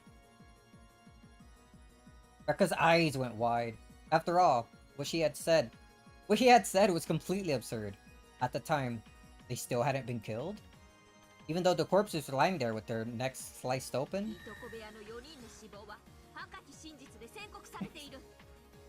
The very Battler-like freaking insane theory, dude. I love this. The deaths of the four in the cousin's room have been declared with the red truth. 魔女伝送のつもり？あの時点で死んでいたジョージたちを魔法概念で蘇らせたつもり？なるほど。あの時点で死んでたと信じるお前にとっちゃ死者が蘇らされるみたいに見えるだろうな。ならこれはお前にとって魔法になるだろうぜ。ならばお前に一矢報いるのは俺じゃない。ほざて、何度でも繰り返します。いとこ部屋の4人の死亡は赤き真実で宣告されている。そしてその遺体は大勢が確認しています。そして全ての死体は天使を謝らないとすでに赤き真実で宣言済みです。これでも食らいやがれ、死者どもめ。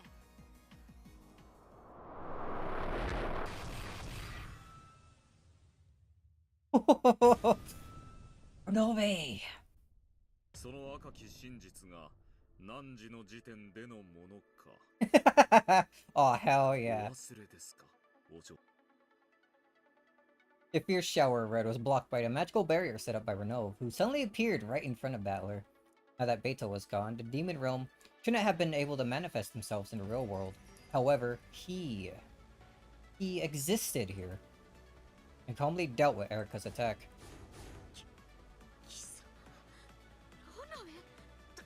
どうやってここに？まあいいです。好都合です。探す手間が省けました。この場で捕らえてあんたも存在否定してあげます。譲るぜ。一つの傲慢なる真実だ。全てを支配などできないことを教えてやれ。Yes, Your Majesty. では、少し Your Majesty. どうぞ、お嬢さん。なら、あの赤き真実の死亡宣告は何時の時点でのものだというのですか？それがあんたには特定できるって言うんですか？特定できない以上、事件発覚の時点での死亡宣告であることを否定はできません。Ooh, barrier. この法廷が改定したとき、ラムダデルタ教は宣言しておりますよ。24時を迎えての答え合わせ。死亡宣告は2日目24時、すなわちゲーム終了時点のものです。そしてそれは事件発覚後と呼ばれる2日目朝以降の殺人を否定するものではありません。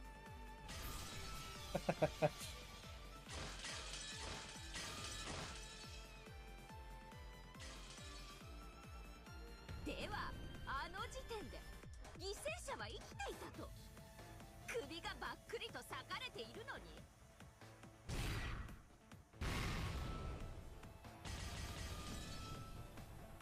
Oh, it's nothing to him. 探偵殿はご覧になられましたか？確かに全ての死体は誰であっても検視を誤ることはないとなっておりますが、死体でない、死体と言っていけないとは言われておりませんもの。 Erika swung her scythe selectively, but Renove blocked everything with elegant gestures made with the shield on one of his hands. じゃあ、あの時点では誰も死んでない？まさか首に傷さえない？だって、じゃあどうしてバトラは悲鳴を上げたんです？足元がお留守だわ、お嬢ちゃん。すべてのゲーム開始時、後ろ宮金蔵は死んでいる。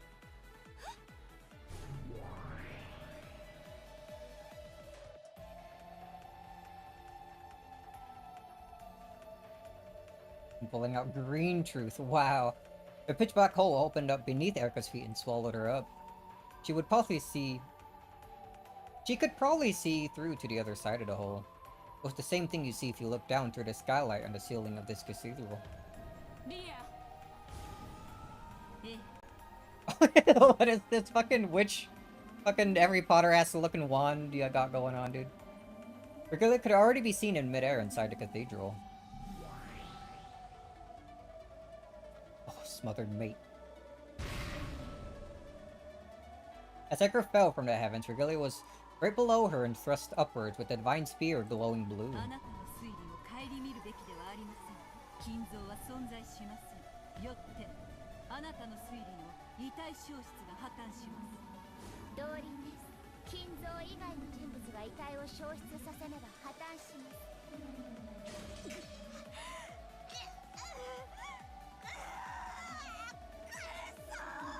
この程度で。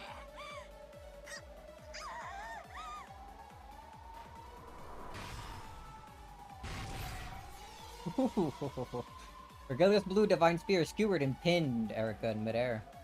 Erica struggled, filled with hatred, but she couldn't get it out easily.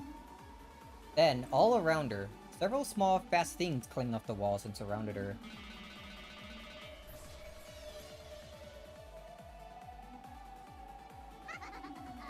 Seven people manifested at once.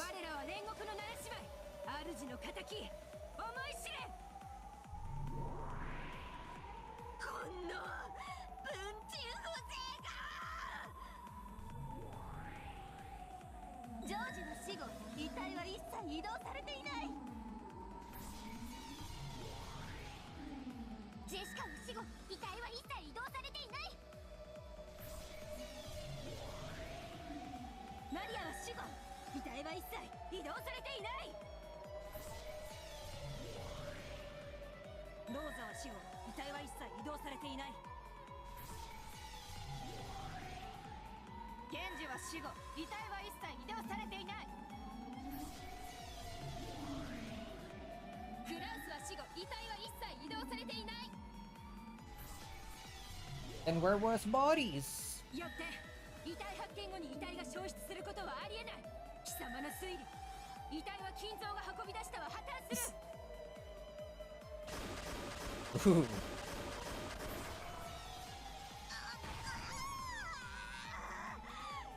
だからなんだってんですか。金像以外でだって死体の消失は説明でき。私が推理の修正を。この私が探偵が。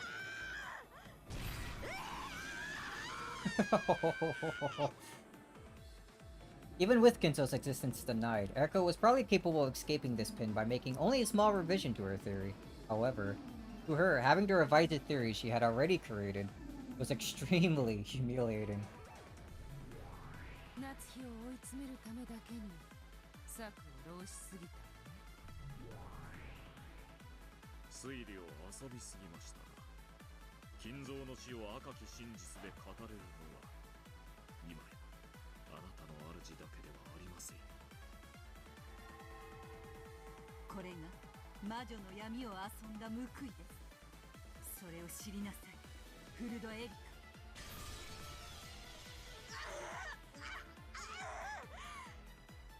Of course, even Erica had doubted Kinzo's existence from the beginning. However, in the trial that had taken place before, no one except Birkenstow, as well as Son of the Delta who was going along with her, had been capable of denying Kinzo's existence.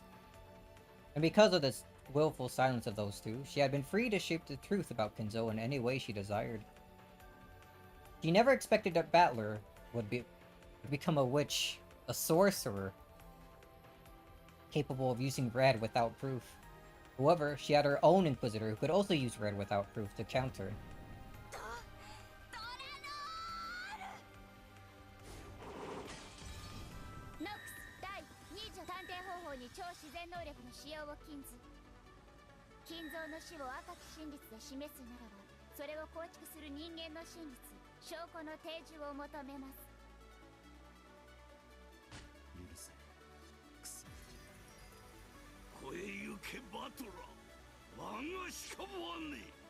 Hell yeah.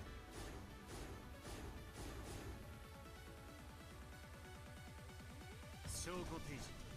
後宮金像と識別可能な遺体を提示する。その遺体が後宮金像であると証明することができますか。どれほど金像に酷似した遺体であろうとも当人であることを証明できない限り、第三者の身代わり死体であるとの主張が可能です。それが金蔵の遺体であることを人間の真実で示せますか？本件のみ赤き真実のみでの反論を無効とします。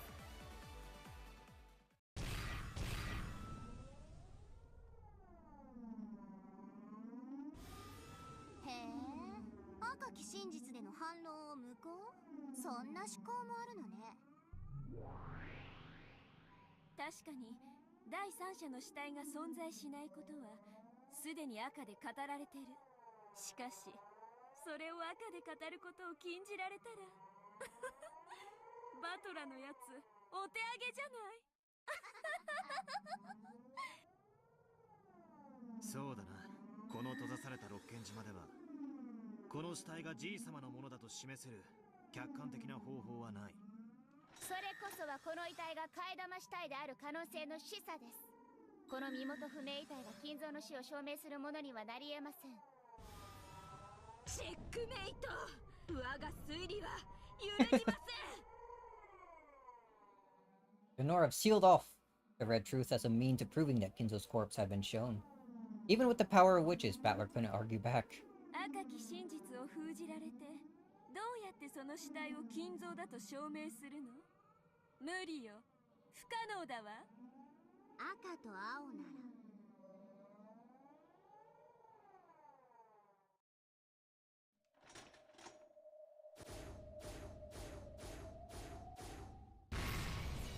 この死体が後ろ宮金蔵の死体であると保証する。It's just gonna use gold instead!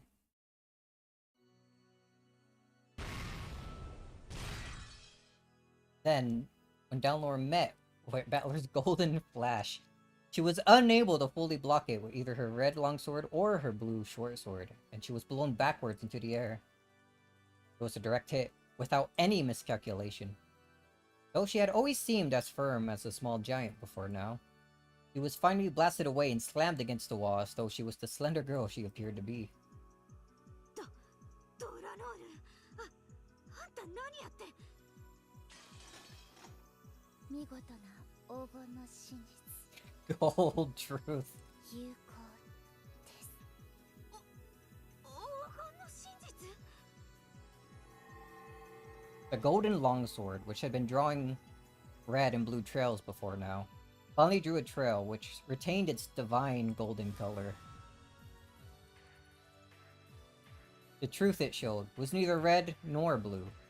It was gold truth.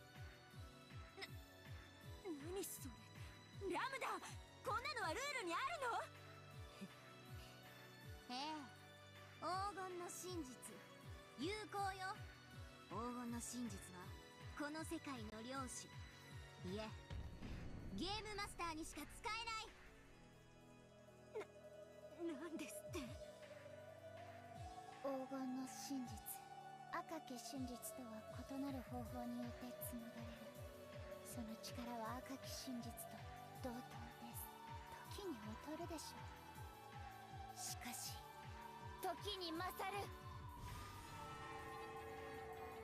その輝きこそがバトラ君が本当にベアトを理解した証。示したぜ、この死体がじい様であること。はい、黄金の真実受理しました。エリカ教の推理は修正に応じぬ限り破綻します。そんな。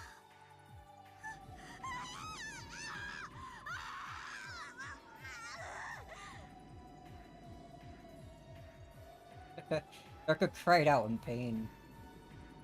It wasn't the pain of her body being impaled, it was the pain of her own theory being defiled. She hates it so much. なるほど。叙実トリックの寄せ集めかと思ったら、これはいつの間にか。とん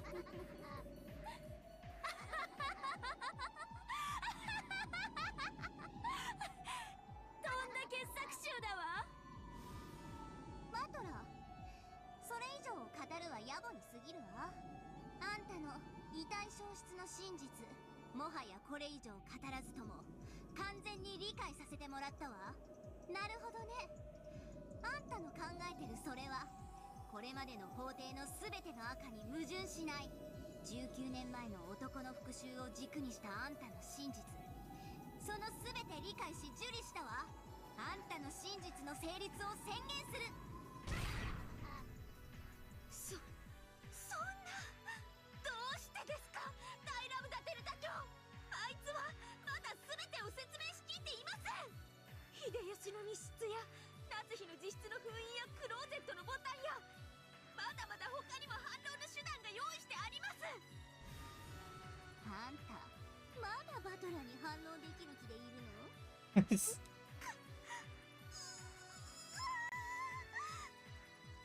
？Only Erica, the one who was supposedly so intelligent, couldn't understand. She couldn't understand that Battler had already found the real truth. 以上により、じいさまの不在は証明され、夏日おばさん、じいさまをめぐる不名誉は返上される。夏日おばさん、純潔にして停止だ。貴様ら好みの下劣な物語は許さない。Oh, you're still here? Did you see all this shit go down? さらに、これまでの死者全員の死亡時間に疑義が生じる以上、夏日おばさん以外全員のアリバイは白紙に戻る。もはや夏日おばさん以外に犯行が不可能であるとの論法は通用しない。Eleanor, who must have risen to her knees at some point, slowly stood up. The flash from the golden longsword was still carved deep into her chest, though the pain didn't show in her expression. Her awkward movements clearly showed how serious the damage she had taken was. Even though she herself knew that this spelled the total end of the match, Eleanor didn't abandon her duty. されどあなたはいとこ部屋にて5人不可能な遺体を確認されております。それが虚偽であったとおっしゃるのですか？ノックス第7条、探偵が犯人であることを禁ず。探偵は客観的視点を義務付けられています。あなたの推理はこの義務に違反です。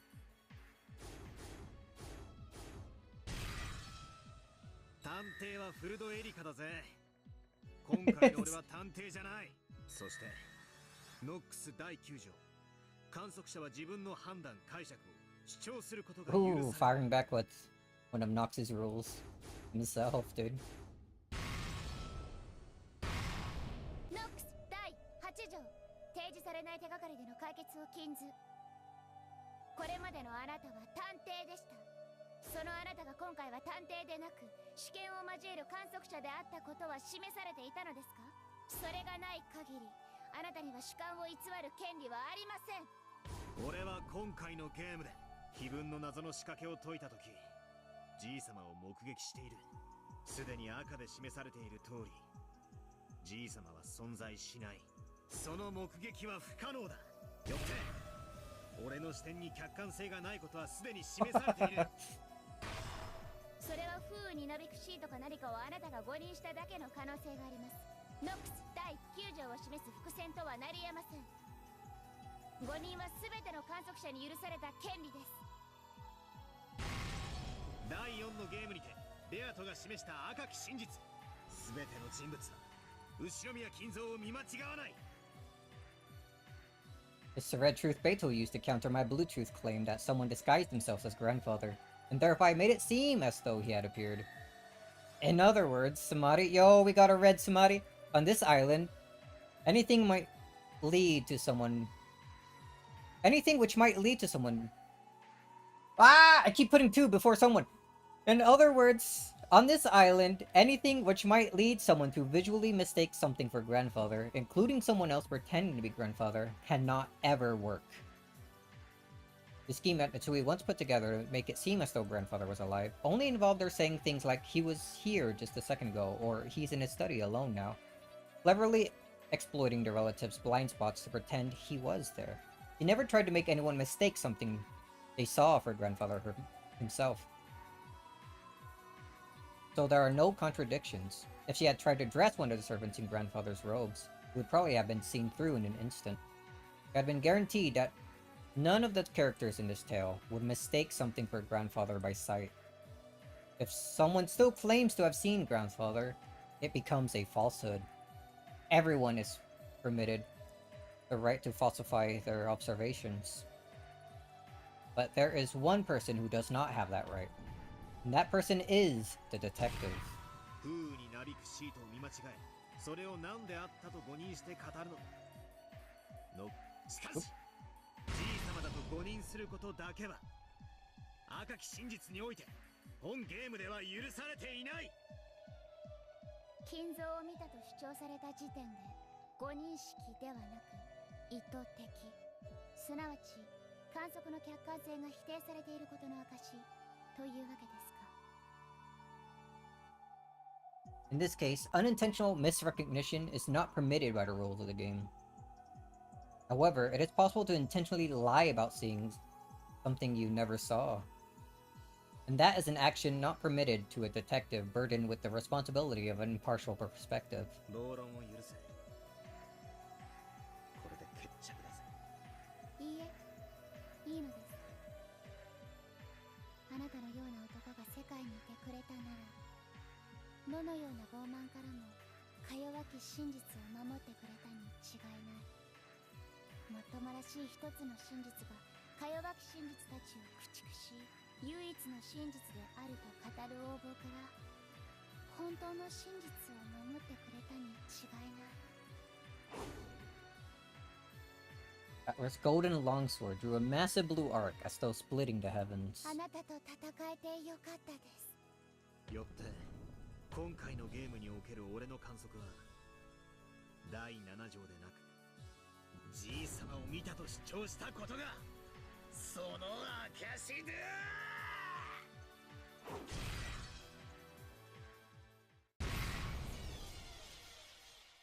The noise which rang out across the cathedral was the sound of Delnor's longsword clattering to the floor. Simply letting go of that was the same as resigning to the proud Delnor. Though the blue trail Battler had drawn was aiming right for the top of Delnor's head, it stopped a hair's breadth away. If it hadn't, Delnor probably would have been annihilated without leaving a single scrap of flesh behind. リザインであなたの真実の否定を断念します。借りは返した。お前の親父に敬意を。実戒は傲慢でも批判でもなかった。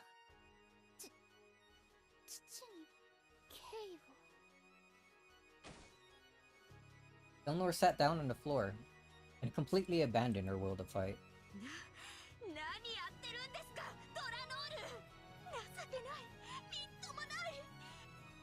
間抜けな薄野の殺人人形。あんたは自分の父の名誉に泥を塗ったわ、恥知らず。それでもミステリーのくさび、魔法に屈するの。そんなのミステリーの歴史が許さない。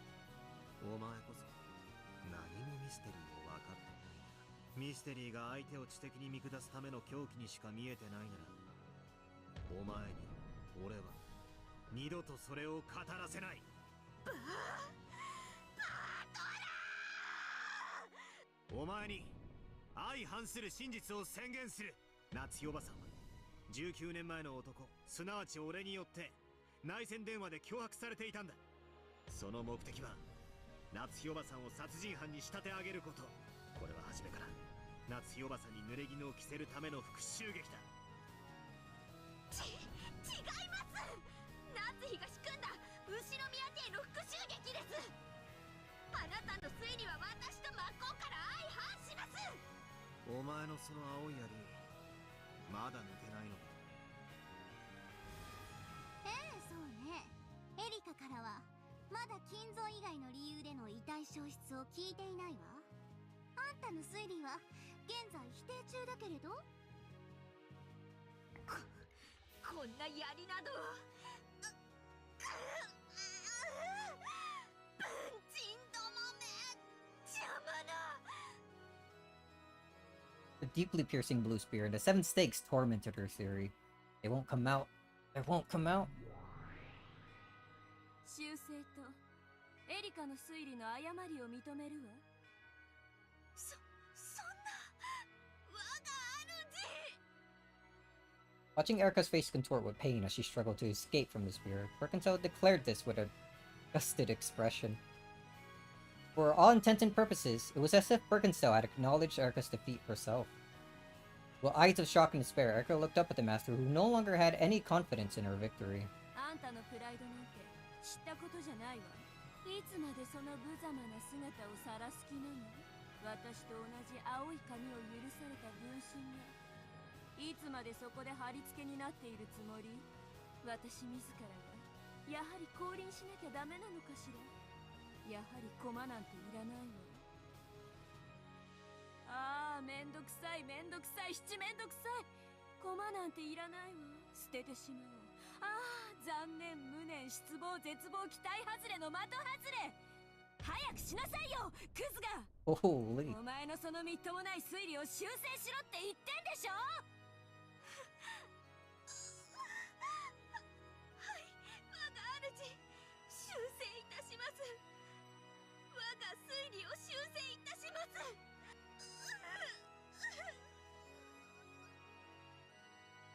As Erika's face twisted in humiliation and tears streamed from her eyes, she withdrew and revised her own theory in accordance with her master's order.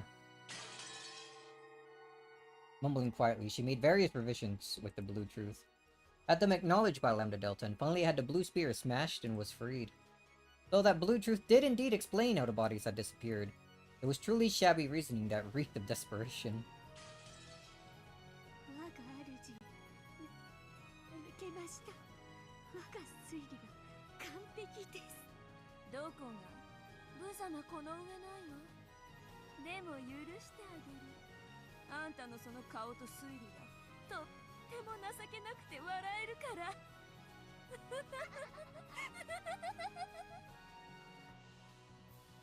But was taunted by her master, who wore an ugly expression. She thrashed about on the floor, crying bitter tears. The wounded Eleanor stepped out before her, as though shielding her, and she spoke to Birkenstow as well as Battler.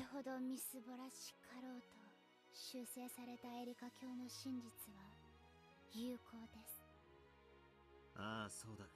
俺の真実に関係なく、お前の真実も同時に存在する。それがこの世界だ。誰にも否定できないから。いくつでも、どんなに相互が矛盾しても、ここでは想像の数だけ真実があっていいんだ。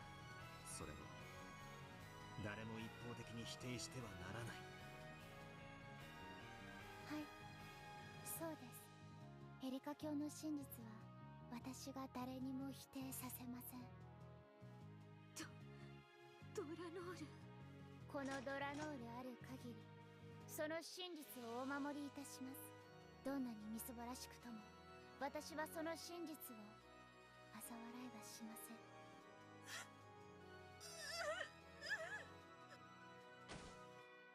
The words of Eleanor, whom Erika had previously looked down upon, led Erika to once again thresh out on the floor, sobbing. そして唯一の真実が存在しない限り、全ては闇の底だ。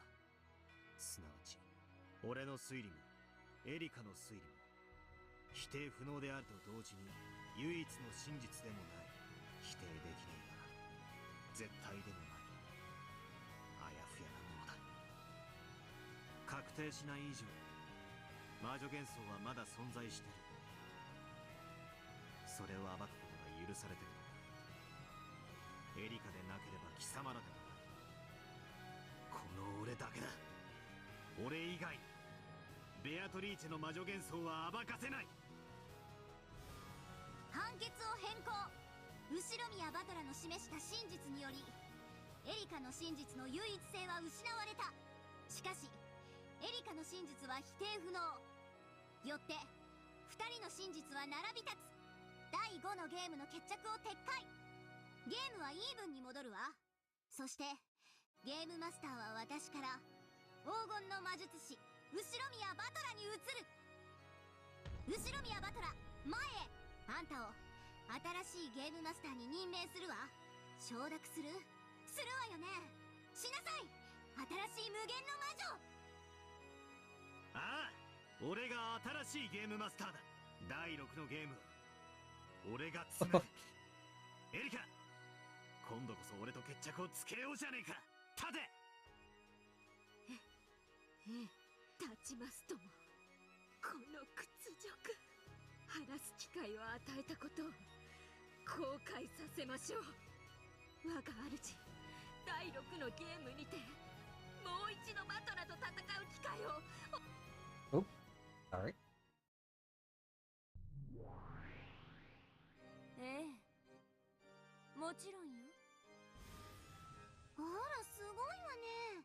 あなたがチャンスをあげるなんて。これって奇跡じゃないの？奇跡の魔女ベルンカステル。エリカ、奇跡的にあなたは命拾いしたわ。第6のゲーム、なんとしても暴きなさい。忘却の闇に捨てられたくなければね。はい、バット、ドラノール。無論です。次なるゲームにても全力を尽くします。Are you sticking around for the next game too? もう客人のふりはしません。私とドラノールであなたのゲームを引き裂いてみせます。ああ、招待してやるぜ。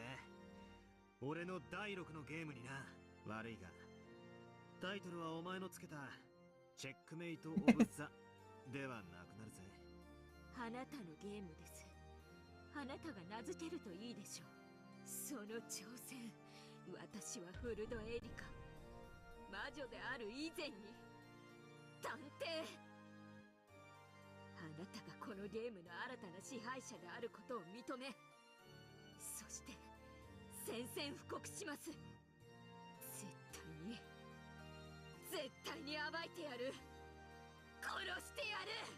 黄金の魔術師後ろ宮バトラー。ああ、存分にかかってこい、フルドエリカ。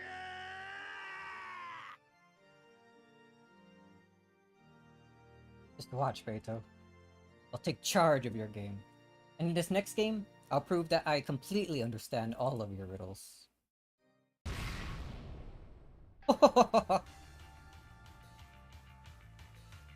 Wings version Hope.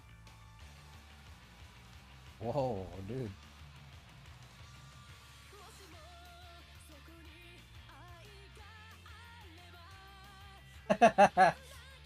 Oh man. Oh yo, we got like subtitles.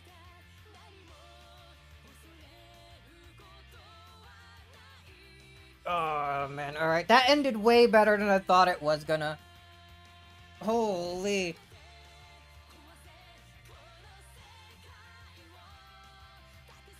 I kind of want to keep going, but man, it's we'll save it for Friday, starting episode 6. So I can.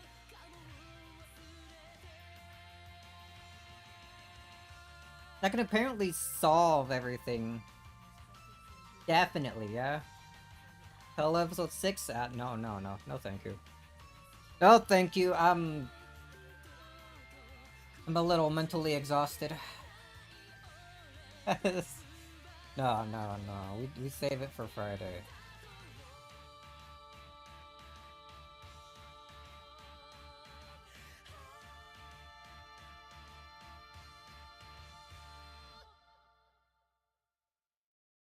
Man, I was not expecting things to turn out that way. Especially Battler becoming the next game master. And then we got, like...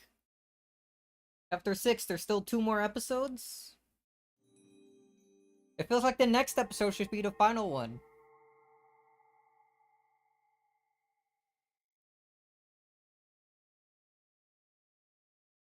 Ooh, game board added. Alright, we gotta at least see what the title is before we... Oh... Before we end things here. Dawn. Dawn of the Golden Witch. Good morning. It is at last time for the curtain to rise on Battler-sama's game. Let's observe the light. Or the fight on the opposite side of the chessboard.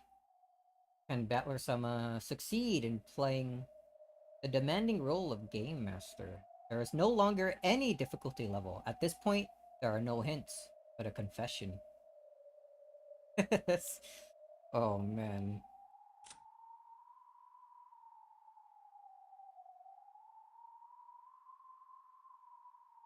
What to do? I don't really know what to think about right now. So much happened. Give up politics. Anna's dream?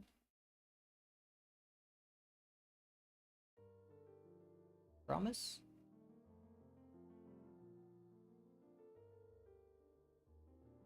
At least think about what truly happened in this episode. Oh, it's the OP for the PS3 version? Oh, is that it? Alright, so...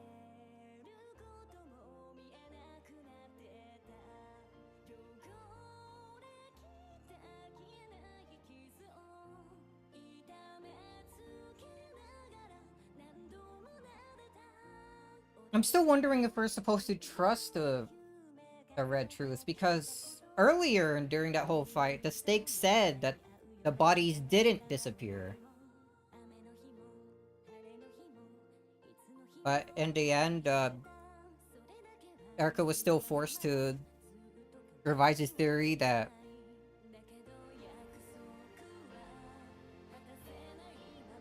still had them disappear.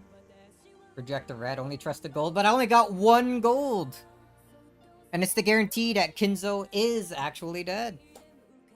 Which I think we've known for sure, 100% the entire time.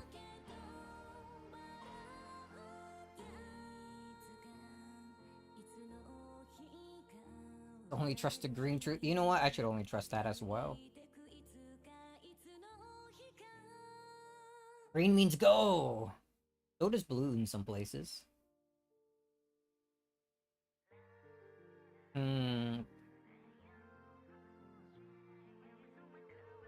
So 3 riddles. Who,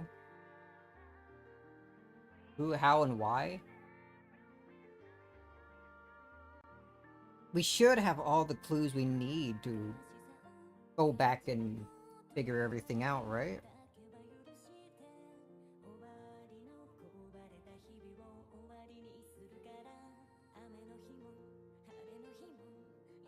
I'm still, maybe I'm a bit confused.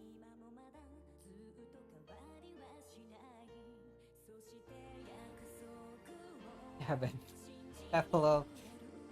True. I do need love. Whoops. Need to love to trust the red. Oops. Oh, well, we'll listen to this one out. Believe in the red, and I guess... I don't know. So what do I want to do Friday? Do I want to start episode 6 right away, or do I want to go back and look at the episodes again and using the new things we learned here, like with Nox's like commandments?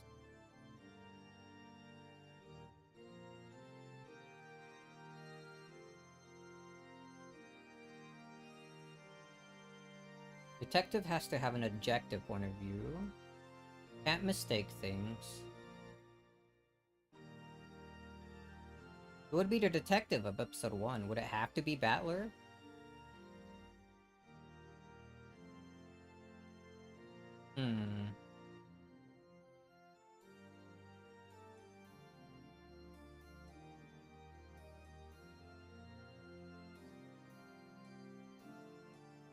Who, how, and why?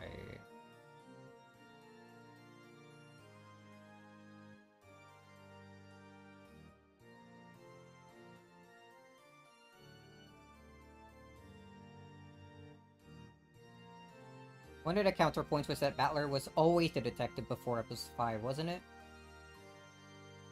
He had to prove he wasn't for once. Oh, yeah, I guess that's true. Yeah. So then, Battler for sure cannot be, I guess, the culprit. In at least the first 4 episodes.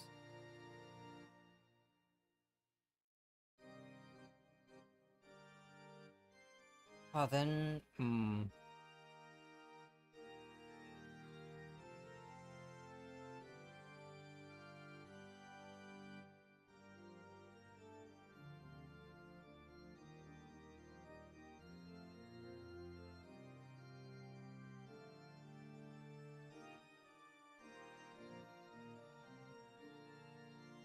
I'm thinking of episode 4 again.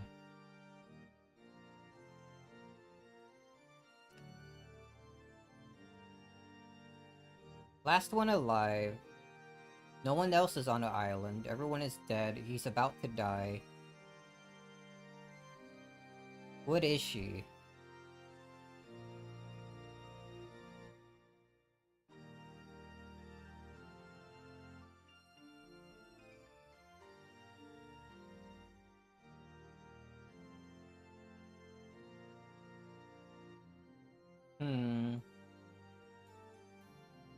Oh, man.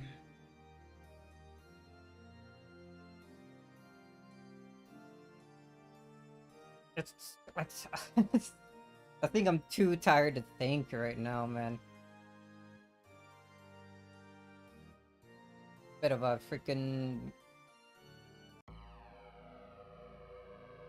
this one. Got a little bit of a headache going on. Oh man. I think maybe I just need time for things to sink in, to think more about how I approached the first 4 episodes now. 6 hours of peak would do that? There was a lot of that, huh?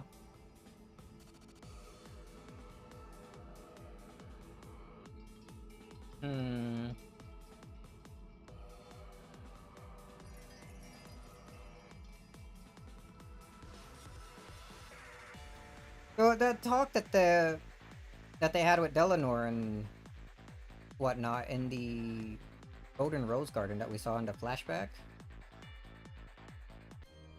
Oops. Oh, whatever. Just play. I keep clicking out and back into the window. Where's my thoughts here? It makes it. Beto created a story for Battler to solve. That's like the gist of it.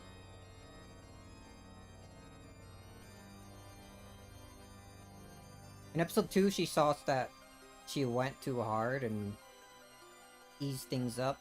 That doesn't that mean that the truth has to be the same for all, at least all of the first 4 episodes?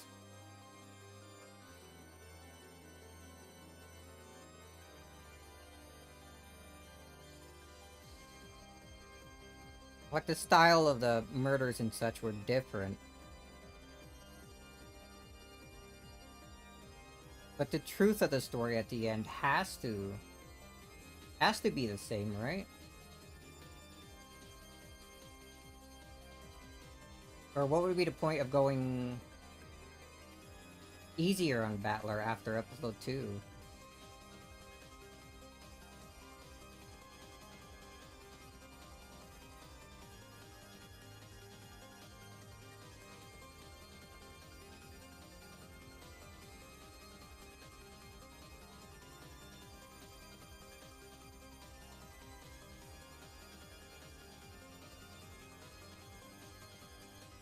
What is the truth? Dude, Patchwork Chimera is a sick freaking track we got going on here. Holy. I need to put more of these tracks into my Cage to Rendo.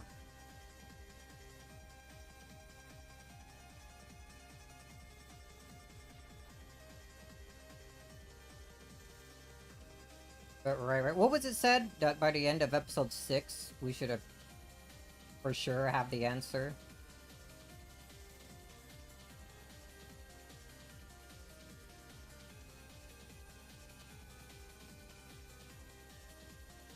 Wonder if I should just start episode 6 next week then, or rather Friday. I guess not exactly a week.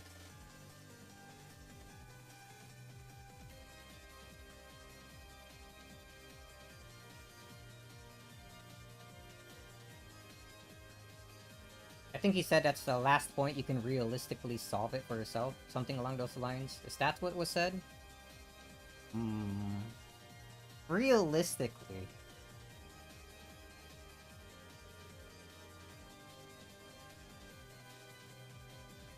Should definitely be solvable. I feel like it has to definitely be solvable, but this point that I'm at right now, at the end of episode 5, considering it's what the game has been telling me extensively. Yeah, paraphrase a bit, but whatever. Right, I get it.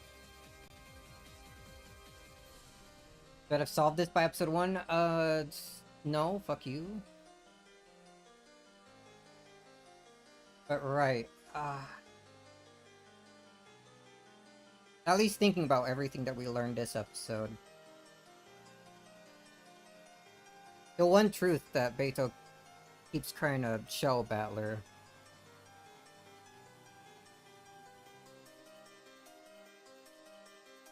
has to be consistent within at least the first 4 episodes, maybe even this one, episode 5 as well.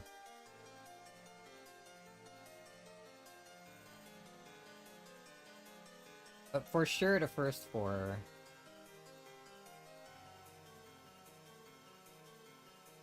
Because like I said before, it wouldn't make sense for her to try going easier on Battler after 2 and for getting Regalia and Renove to try to help with it, him getting the answer.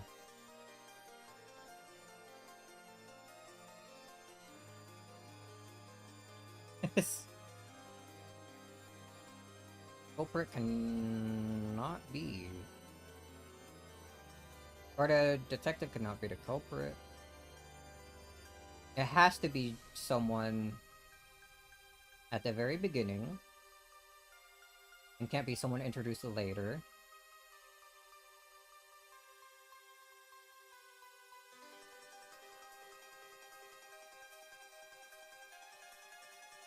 Thinking about episode 4, that means it for sure cannot be Beatrice, because she wasn't shown at all until the very end. Does that mean we can rule her out and... well, I guess supposedly rule her out for sure, like in all other episodes.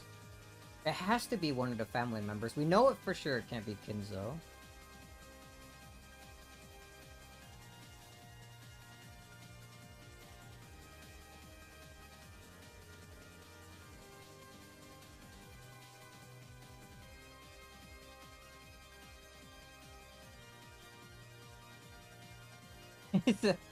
Alright, no, this really is just too much thinking for me.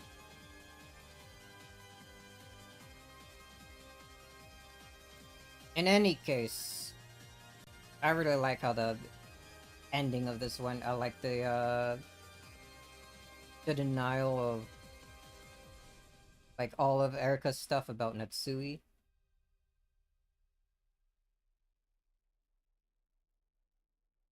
I like the fight, it's really cool. I think it wouldn't have been nearly as cool if I was playing on the normal, like, 07th expansion thing that I have been using for the answer arcs. It also gives you the red truth that Natsui is pure and faithful.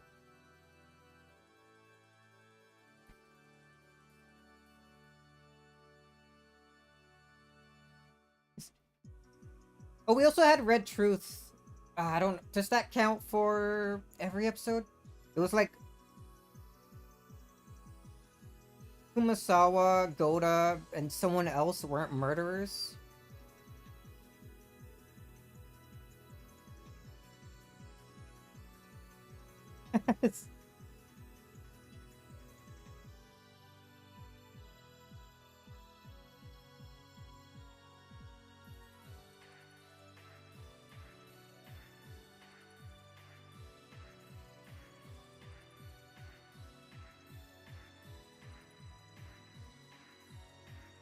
I don't know, it could still be interpreted as, like she said, she felt like she must have pushed them whenever they were falling. But that could just be her misinterpreting, like, how it actually went down. So I think the red of her being, like, pure and faithful can still be valid, accounting for that. Or you could interpret that as only meaning, like, in terms of not, like, cheating or something on Kinzo.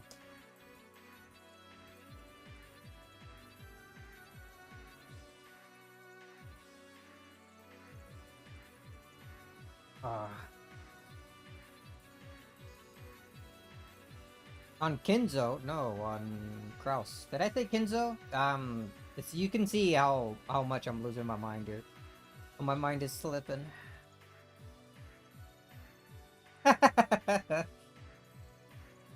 Oh. Anyway.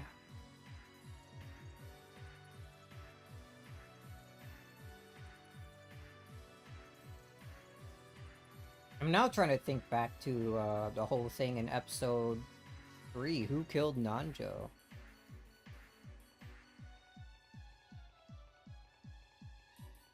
I'm sure Kinzo isn't Jessica's dad. Surely not. She's pure and faithful. Don't be making such accusations.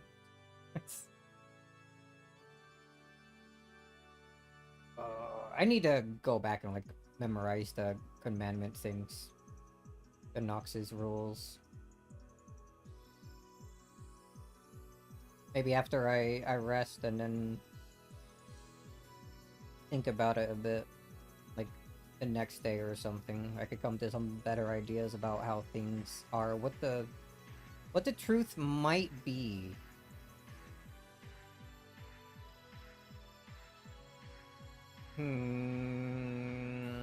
Surely I could come to... I can figure something out if I just... go back and look. I think with the same reasoning that Battler had. The 3 riddles and... using the Noxus Decalogue. Wow, that's freaking... the change in music scared me for some reason. Watch Joe's question arc streams on 4x speed and find the truth. You want me to rewatch all of his streams? I still haven't finished watching his stream of like going through episode 4. I'm like still like paused midway through that on a tab that's been open for who knows how long. Then watch the anime? No. Nah, that's too much.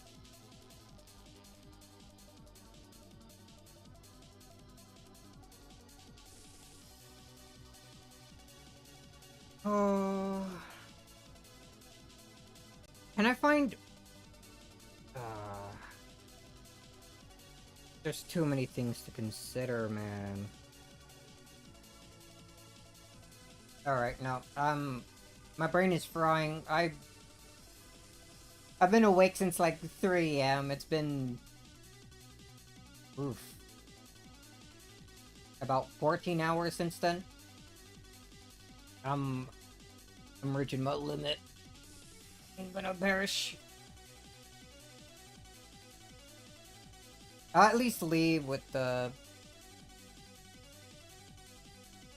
10 commandments. Decalogue? Whatever you want to call them. I'll leave with those in my mind. The 3 riddles. And the idea that the truth has to be consistent with the first 4 episodes.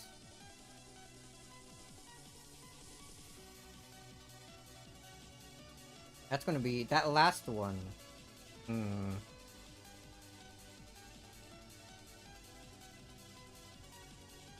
I guess I should also keep in mind like the red text used and everything so far. There's so much. But yeah. Great episode. It was... it was honestly like... Clicking on tomorrow. I was honestly really not liking this episode because this is how much I dislike Erica. Then things got real sad and then things got amazing in these like at the very last moment of episode 4 and then the second tea party. Yeah, I hate Erica so much. She's the worst. I hate her. The literal hate. Actual hate. Pure hate. All said in red. There is no love to be had. Zero. None. But right.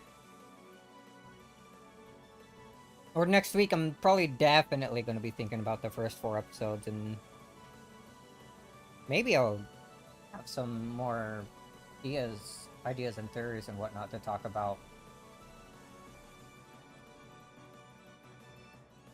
as we get back to this on Friday and start episode 6. Can't see her. I wish to never see her again, actually.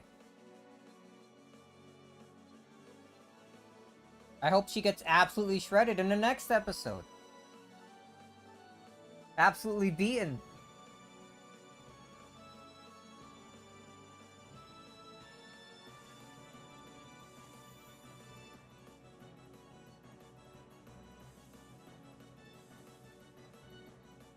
What? Spoilers? Don't say that.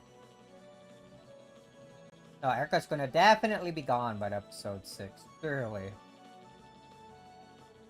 And 8? No, no, no. She's definitely disappearing.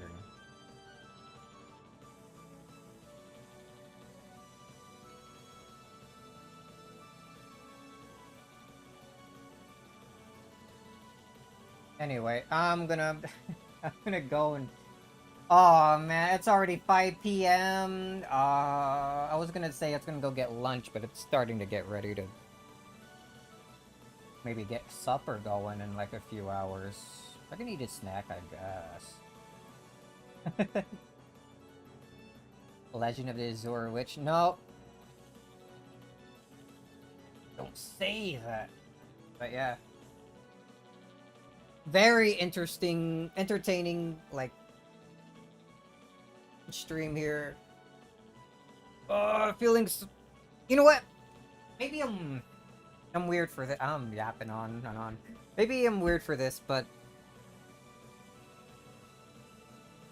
the kind of stories I really like are ones that just make me feel horrible. I don't know if that's weird or strange.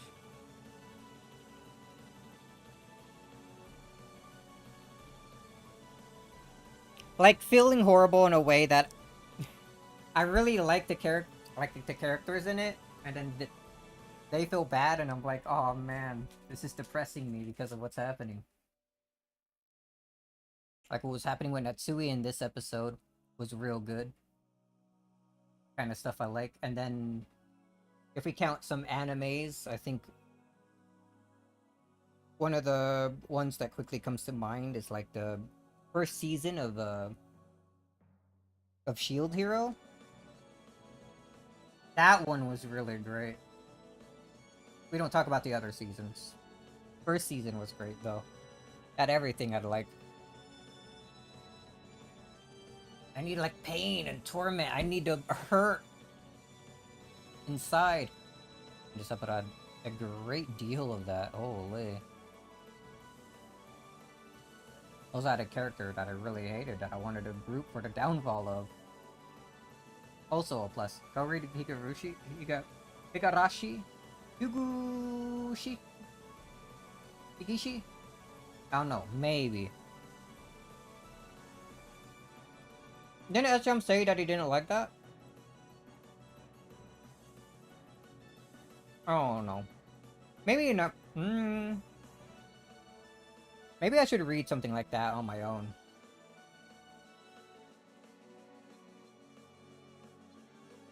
I don't know how well streaming visual novels are for like kind of stuff that I usually do.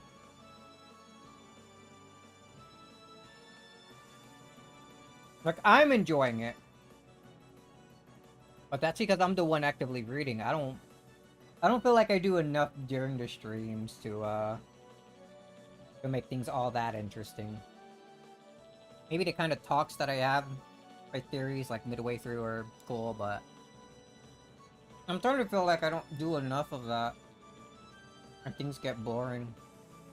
I was kind of feeling that way during the ending of that, like, tea party.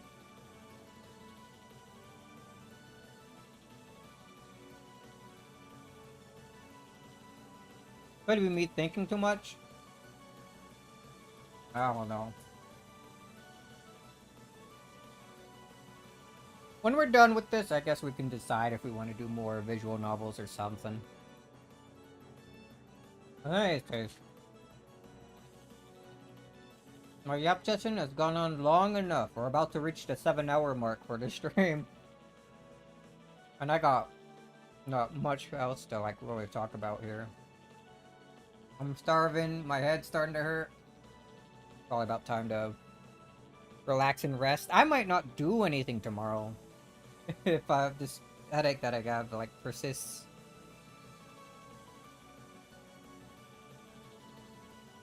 I think for sure, at the very least, on Tuesday, we'll start Tai 2.